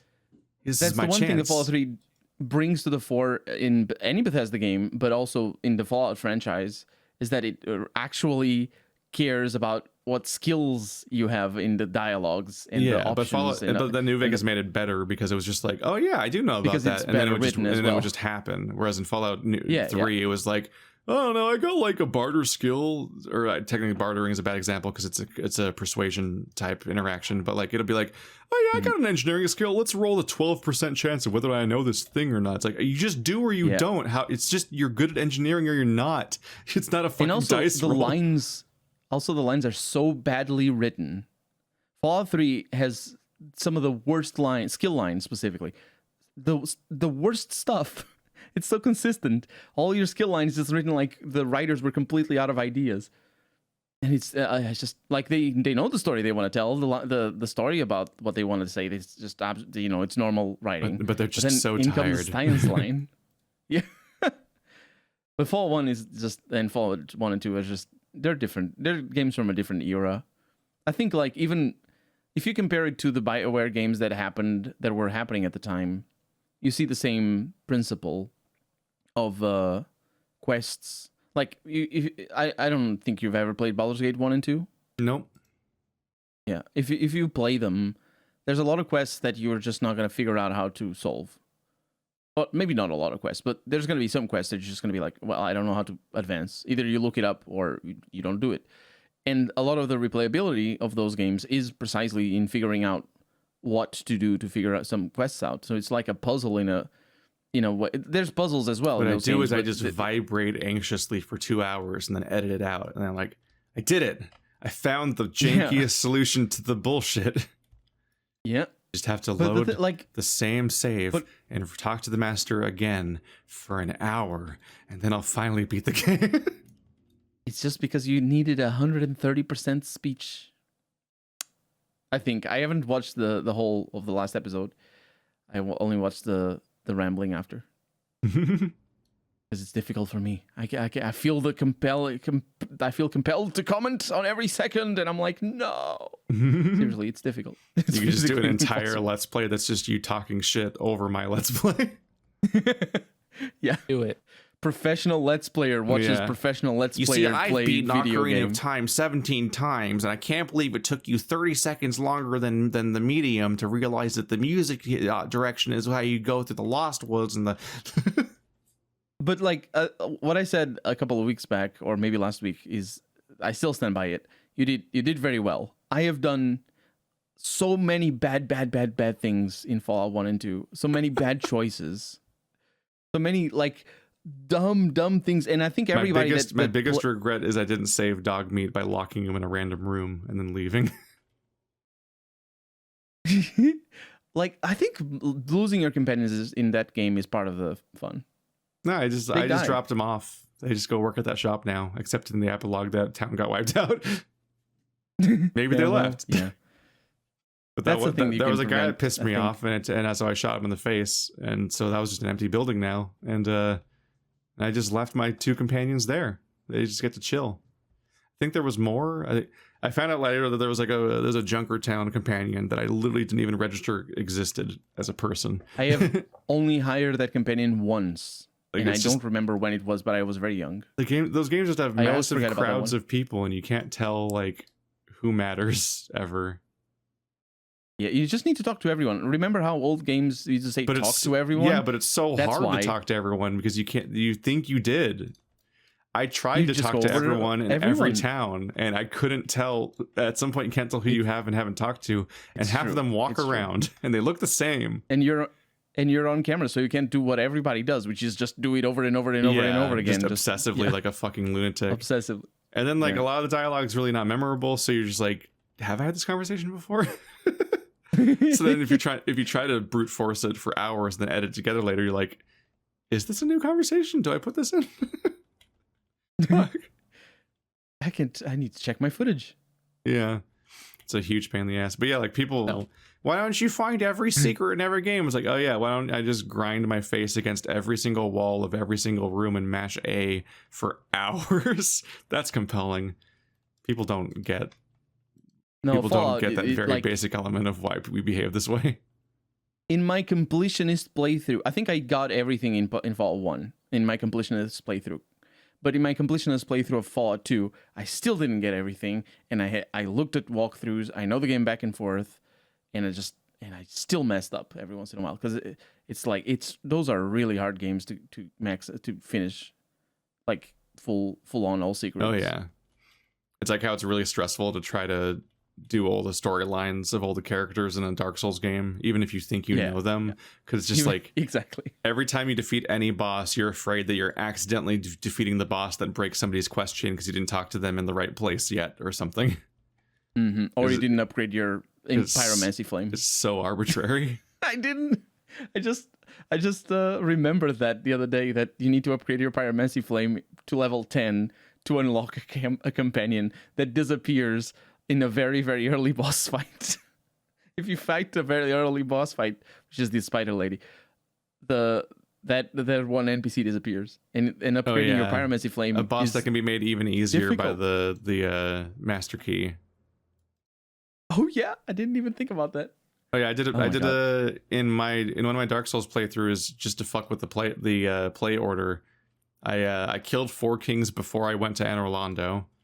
And I think I made it so that the spider lady, Quelaag, was my first boss fight after Asylum. So I killed the Asylum demon, and then I killed Quelaag. Because it's like, this is how weird this game is, especially with the Master Key, but also just in general. Like, you can play it really strangely once you know where everything is. But also, a bunch of NPCs don't spawn because of that. Yeah, no, it does weird things. There's also the really funny detail that it takes a while. You have to talk to Solaire. And then you have to talk to Lautrec, and in order to use Lautrec during the Gargoyle boss, you have to like leave and come back basically, and talk to him back at your town. And then like after a few checks, he then shows up as a summoning sign. Like it's easier to find the Gargoyle boss than it is to find Lautrec in the first place. So it's easy to just miss the opportunity to know him yet. But if you've met Solaire and Lautrec, then you can summon both of them for the Gargoyle boss, and then just watch as they beat it for you. Like you don't have to help at all. And it's really fucking funny, especially knowing that like the genesis of YouTubing was me and Andrew playing Dark Souls 1, and like it being such an ordeal trying to beat the Tauros demon and trying to beat the Gargoyle, and how like mind-blowing it was when we finally beat the butterfly on our first try. It's like, oh my god, we beat a boss easily. This has never happened. It's always like an all-day ordeal, nightmare. So having this like having all this background like anger at those characters, and then just fucking like slaughtering the gargoyles without even fighting them was just fucking incredible. A lot of old games have that mentality. Like I keep going back to Baldur's Gate, but Baldur's Gate has that.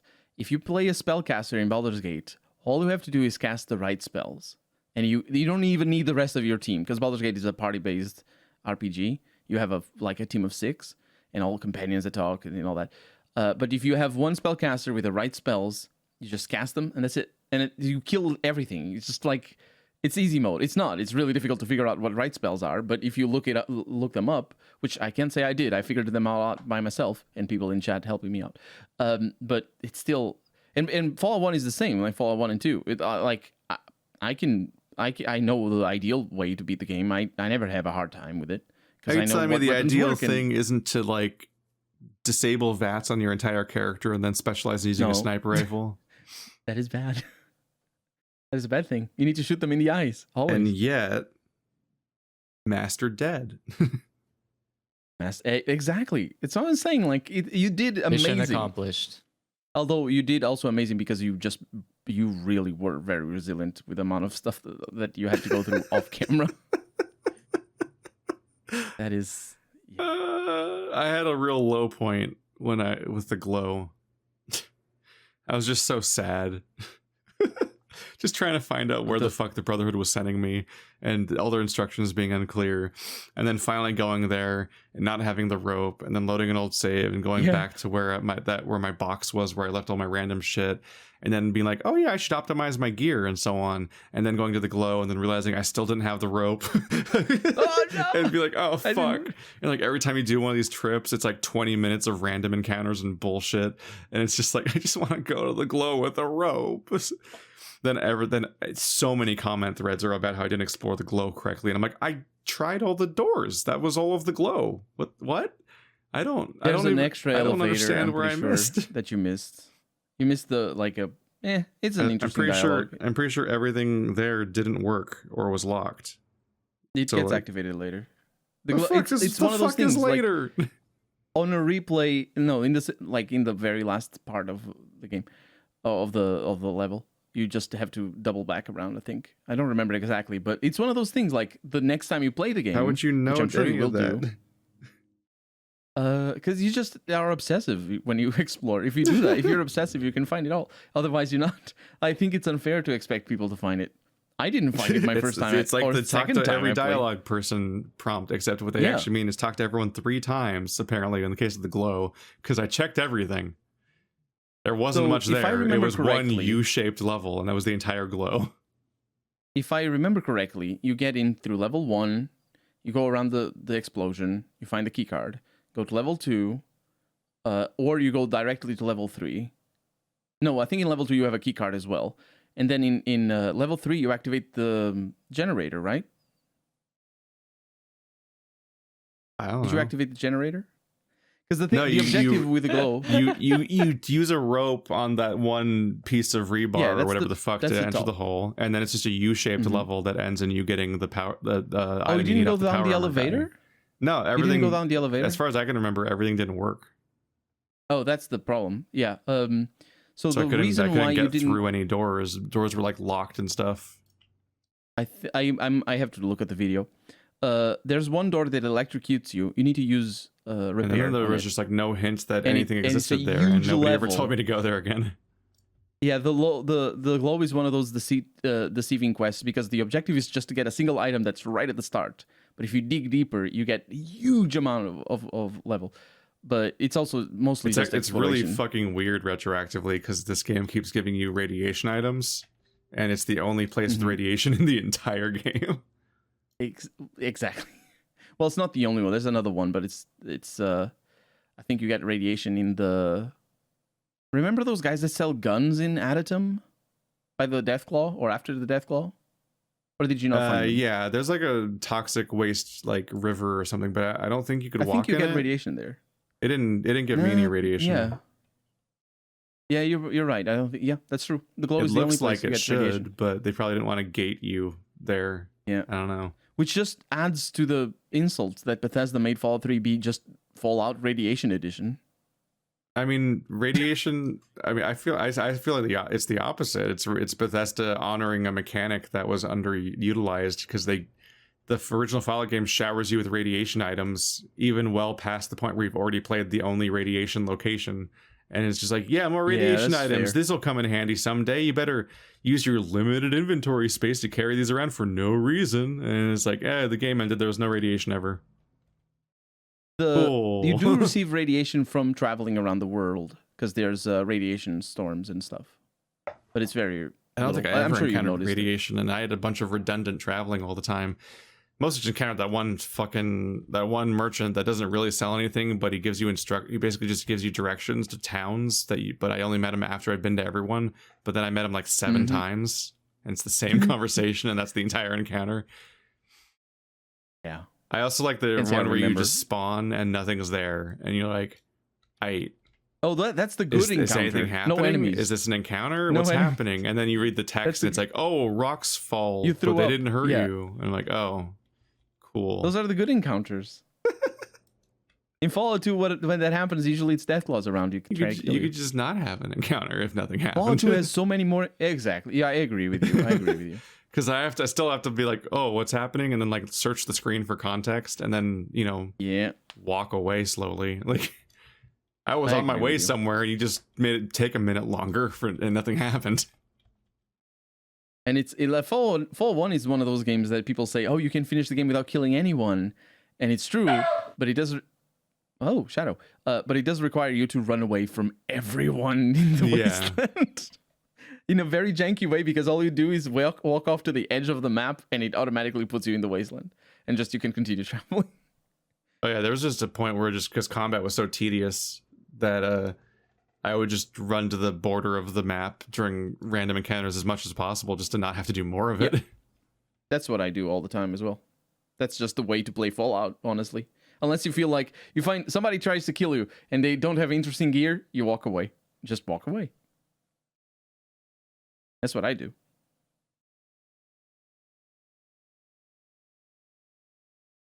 I walk this lonely road.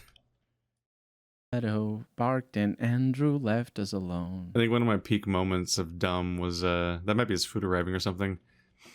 Oh. One of my quintessential things of my run was the fact that like one of the title cards at the end that tells you like the epilogue refers to a character I never met and what happened to them. And I'm like, who the fuck? Oh. Who's Tandy? Who was it?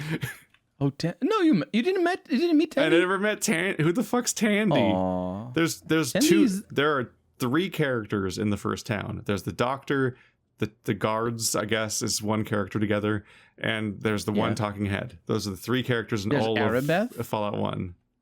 There's Arabeth, who's the leader. There's Tandy, who's his daughter. No, that other person doesn't exist. She's an epilogue. There's the doctor. There's the doctor, and there's that guy that joins you. If you tell him the weirdest line in the game, that town is so obviously poorly written. It's weird. You get a part of the loot. He didn't. No, I think you say a piece of action instead. You can say a piece of action instead, and he's like, okay, and he joins you for 100 experience. Piece of action. That sounds like he's gonna get laid. Exactly. It's weird. I don't understand. But then like, what are you bribing him with? There's the kids. Don't you want to follow this ass around, just all around the wasteland? There's that guy by the well that you tell to do rotating crops in his fields. And I think that's it. I don't remember if there's anybody else. I wish that game had just been like, I got like maybe people are just like, never touch anything evil, but like there's some parts that could just do with an update. Oh yeah, but that Fallout is Genesis. That's the beginning. Nothing was ever. Yeah, it's just such a bummer. There's just stuff that just isn't finished at all. Yeah, like the fucking like the meat quest. Like Soylent Green is people, and you're like, I'm gonna confront this this meat vendor, and I'm like, you better bribe me, or I'm gonna tell everybody what you're up to. I'm gonna tell on you to the police. I'm gonna narc on you. And then he's like. And then you're like, okay, how much do you want? And then you're like, this many. And you're like that's fuck you, that's too much. And then that's just the end of the quest. And you're like, wait, where's the part where I narc on? I can't go through with my. I went to all the police and tried talking to them. I tried threatening him again. It's like, no, the dialogue's just dead. No one can talk to you. In your defense, you missed a few other quests that were like that but finished. So there's more, but yeah, you're right. That one stands out because it's the one. I tried so hard to talk to literally every NPC in the entire game. How the fuck did I miss so many quests? I know. Granted, the game doesn't have a quest log, so that doesn't help. It has a fake quest log that has 3 quests in it, and they're not even like the important ones. Nope. And some of them don't go away. I cannot get over that. I think we talked about it last time, but still, like. Yeah. The fucking scrapyard is such a dense location with so many factions and quests, and for all of the scrapyard combined, no, just the scrapyard, the graveyard, the ribs. Oh, graveyard, yeah, whatever the bottom place is. Yeah. The bottom place in the city is like one of the most dense locations with so many factions and quests, and the only quest that shows up in your quest log in the entire game is to fix their hydroponics plant. The least interesting quest that I don't even remember what that is. It's just I don't even remember. You reach the farm in Additim, and there's a random person that's like, fix our stuff. It's like, oh, I remember. Yeah. I think you get a second one. There's a second quest for that, which has to do with the Deathclaw. There's no quest to like fix your there's no quest to upgrade your armor or your laser rifle. There's no quest to find out what happened to that guy's son. There's no quest to resolve the rivalry between Aditum and the whatever the other people were called.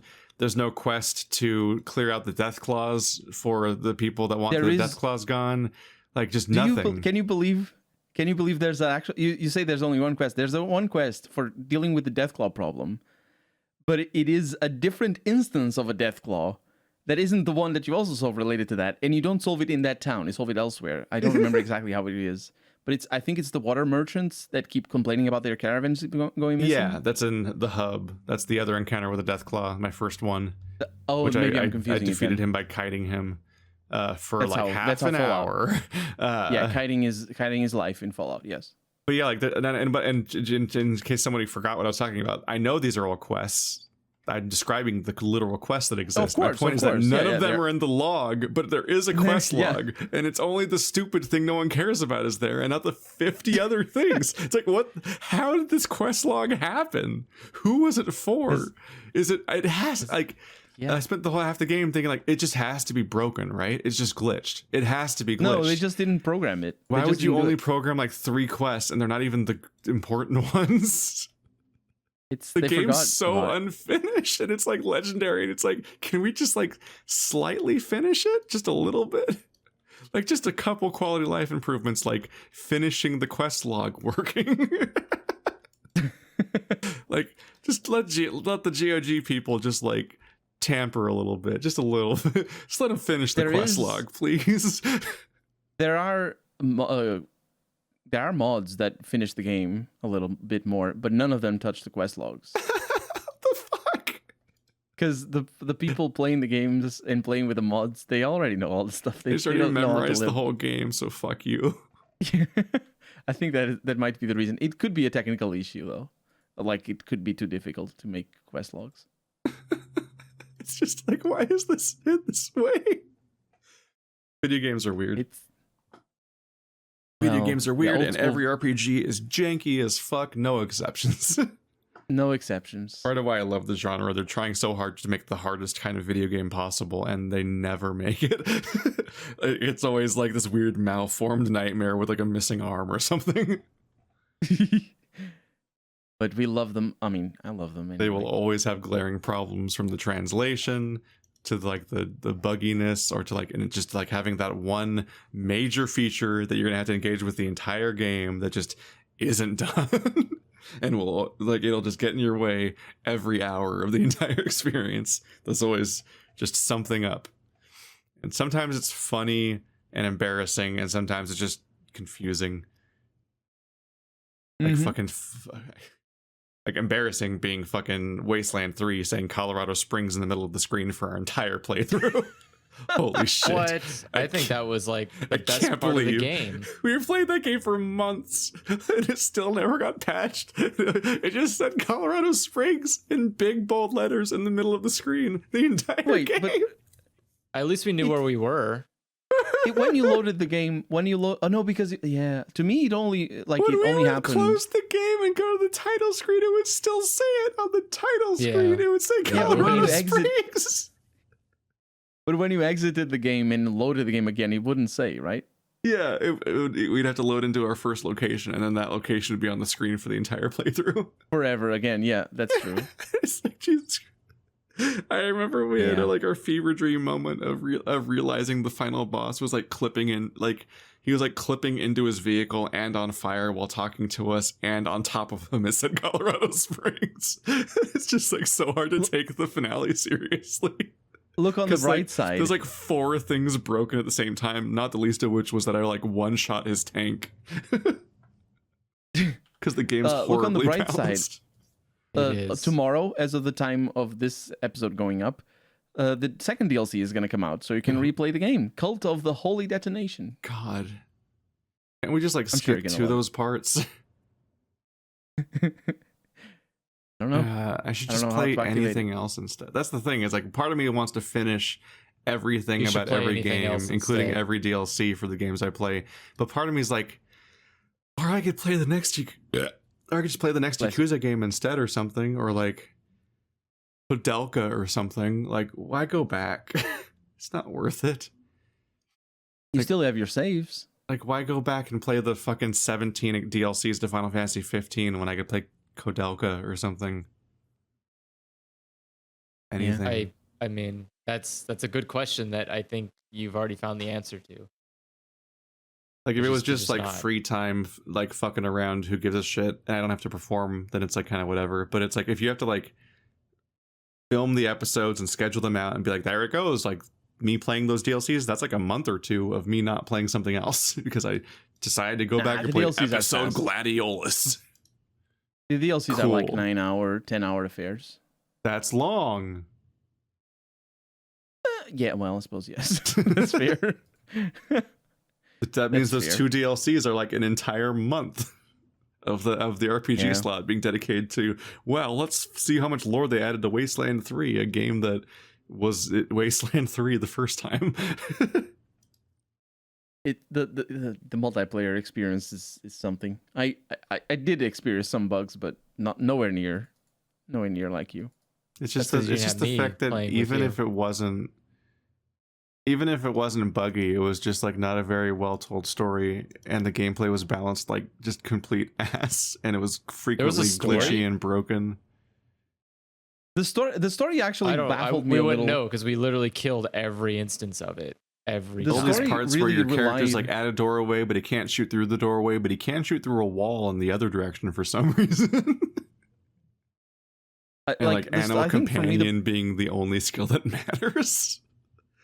I think the story relied a little bit too much on people being ambiguous about the patriarch. People being like, maybe the patriarch. Yeah, is not good. having your decision made up immediately. Yeah, but why wouldn't your decision be made up literally from the gate? Like the moment you meet the guy, you saw like, the patriarch. Oh, okay. Yeah, it's like you see what the game is telling you. It's like it's very blatant. I feel like you don't get any room to breathe with that guy. The moment he shows up and he tells you, he's like, just the worst. Look, this is he's just like, this is how it is. If you don't agree with it, then just get the hell out of Colorado. I'm like, I literally came here to get food. You're not giving it to me unless I do some shitty side quest for you. All right, so there's 2 options here. Either you want this done horribly, or you want me to kill you. And so me and Keith decided we're just going to do both. It's like they did. It was really funny how every time we killed one of his kids, he was like, "Oh, I'm going to be so mad if you don't do that again." And then we kill another one of his kids, like, "Oh, I'm so mad at you now." He's still innocent. It's still like he never fights you. We murdered every one of his children, and he's just like, "Oh, I'm so angry again." And he's so fucking toothless. He's so fucking embarrassing as a villain. And then the moment it's time to fight him, we're just like, 1, 2, don't you do we're it. Done. Bye. He talks about us killing his kids like we're a cat knocking a glass off a table. Basically. What a shitty villain. Except we do it like 3 times because he keeps putting the glass right in front of us. It's like the developers didn't understand the idea that we might already be predisposed against the idea of falling for, like, here's the guy that claims you have to do things his way or nothing will work out. Like, he's the only thing holding things together and you have to do his system and everything. And we're just like, immediately don't believe this shit that we totally need the kingmaker or whatever the fuck to, like, in order to save our people. It's like, whatever, we could just take your shit. This could be our kingdom now. Also, it doesn't even account to the fact that, like, we don't live here. So like how this country, how this state survives is of no consequence to us as long as we get our food and go, because that's all we care about. So like, all of his kids if we were just so have to, bad. Yeah, and so like the only option was, hey, why don't you get one of my hyper psychotic and crazy children to run this country or this state, or you could just wipe us all out, take our food, and go. And it was like, well, one of those is a way easier option. I'm just gonna wipe your food. Like, I'm gonna wipe your clan out and take your food. Like, what are you gonna do? Stop me?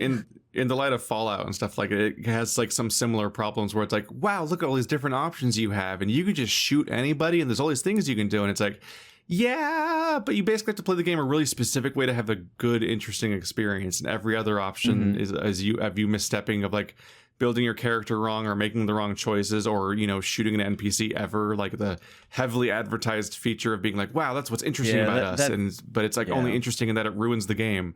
Like, you just like most of the options that are supposed freedoms just make the game less interesting and have less to say, and even lock you out of content. Like we had such an obvious moment of like, there's a giant Reagan robot, which is already bad, and it has a kick the dog moment where it murders the adorable robot that you're sad that it murdered, and you're like, I'm just gonna shoot the Reagan bot. Obviously, this is the most obvious raid boss moment ever. And then it's like, wow, you skipped 17 storylines and 4 zones.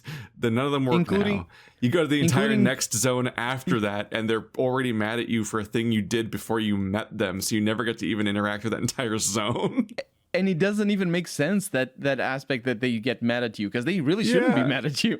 Yeah, well, they're mad at you because you killed a robot, and it's weird because they're not mad at the robot. Techno cultist or whoever the fuck it was, people are like actively a problem for the robot settlement, and the Reagan bot is like the leader of all that mess.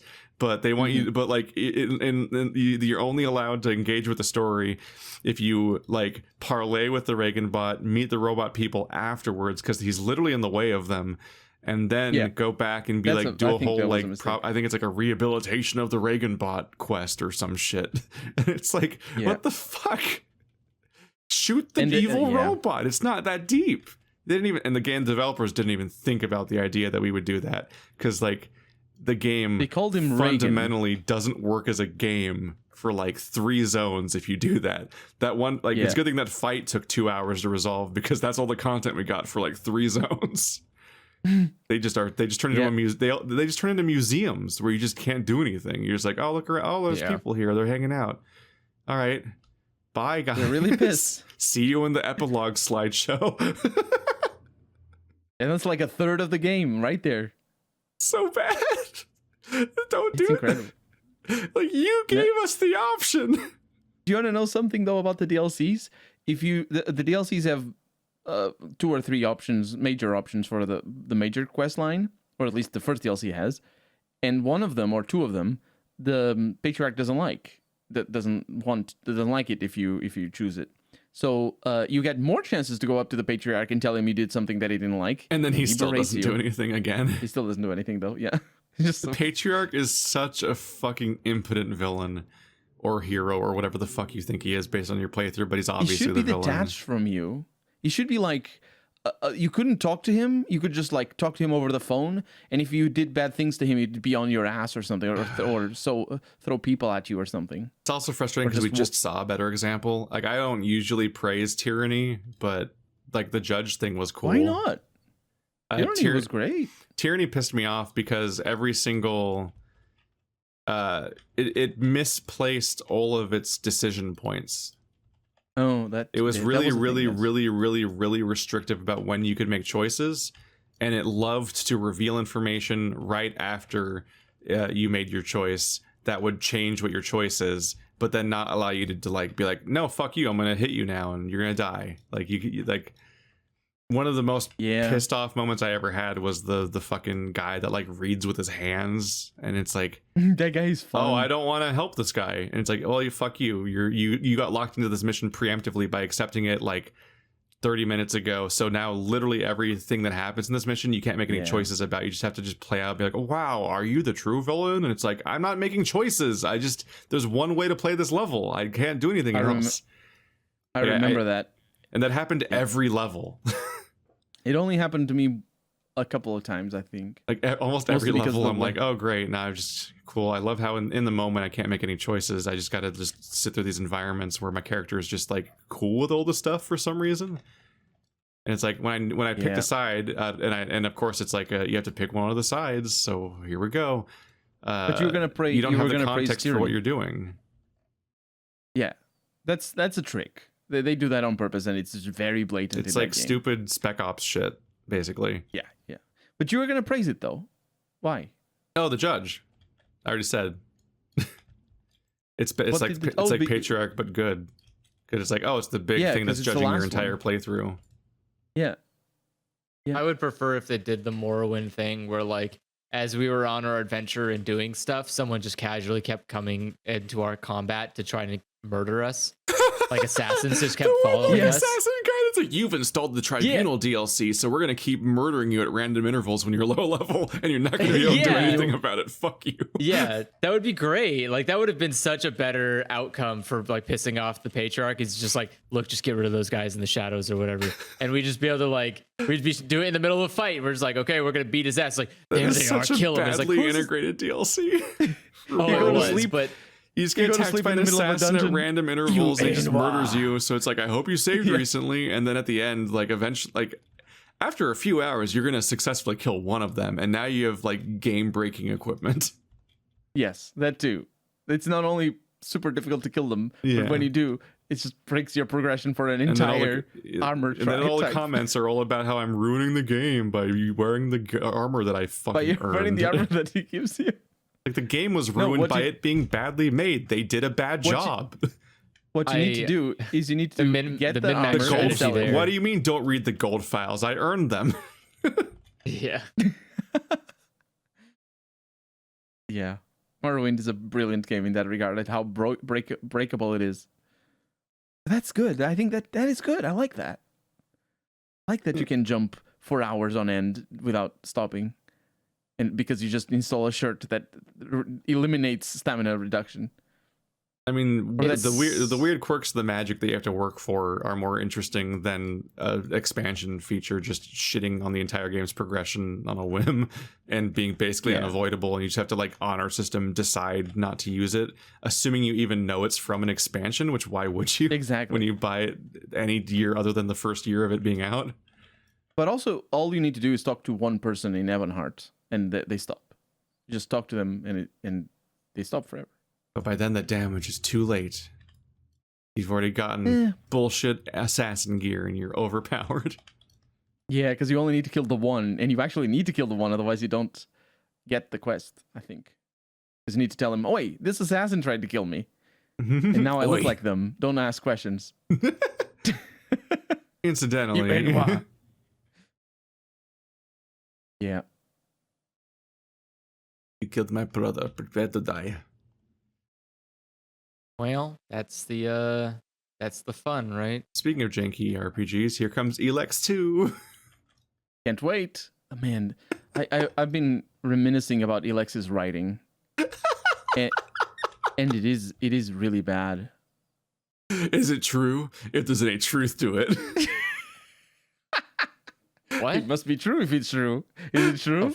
Only you can tell. Is it true? I have a highlight to send you, Andrew, of the game just shutting down in my face. Just word soup. Just nothing. Just like it's like several glitchy interactions happening back to back, but also some of the dialogue is just on its own bad without that happening, and it's all happening in like 30 seconds. And I just lose my fucking mind. I honestly like. The writing is consistently bad. Yeah, like, it's like you shouldn't RPG. Trust anyone out here. Like it's like a folksy, helpful, like, and then he attacks you immediately. And you're like, wait.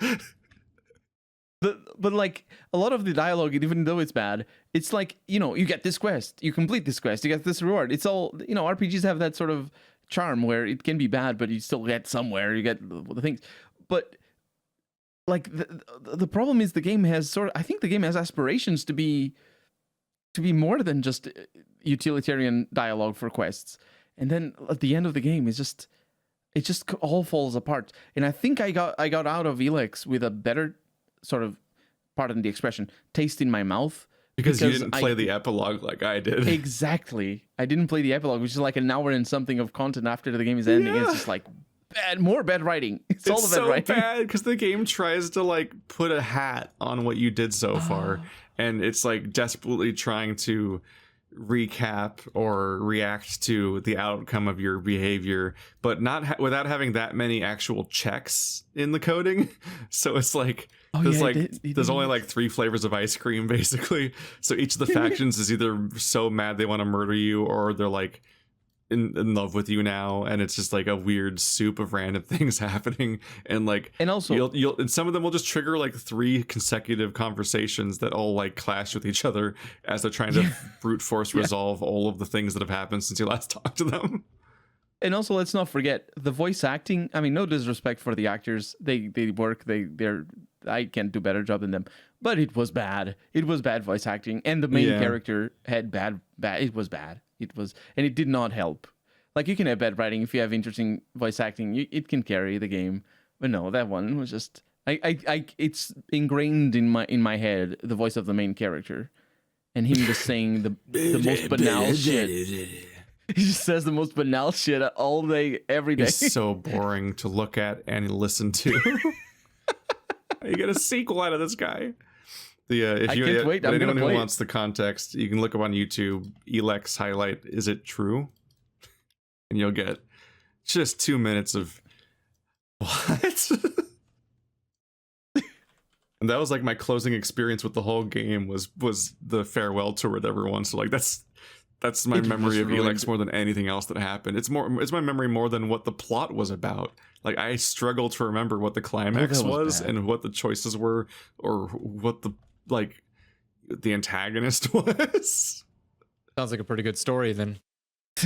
I can't really tell you the plot of Elex. I pretty much just can tell you the Berserkers existed. And the Outlaws existed. The Berserkers and their obsession with technology. It's like any technology, and the Berserkers were the farmers, weren't they? They're like the squeeze the animate wood farmers, bridges and crossbow. And I love that the Outlaws were just like a completely incoherent ideology. Oh, like, those were so bad. Everyone else is like some kind of organization, and the Outlaws are just like. It's like fucking. They were so bad.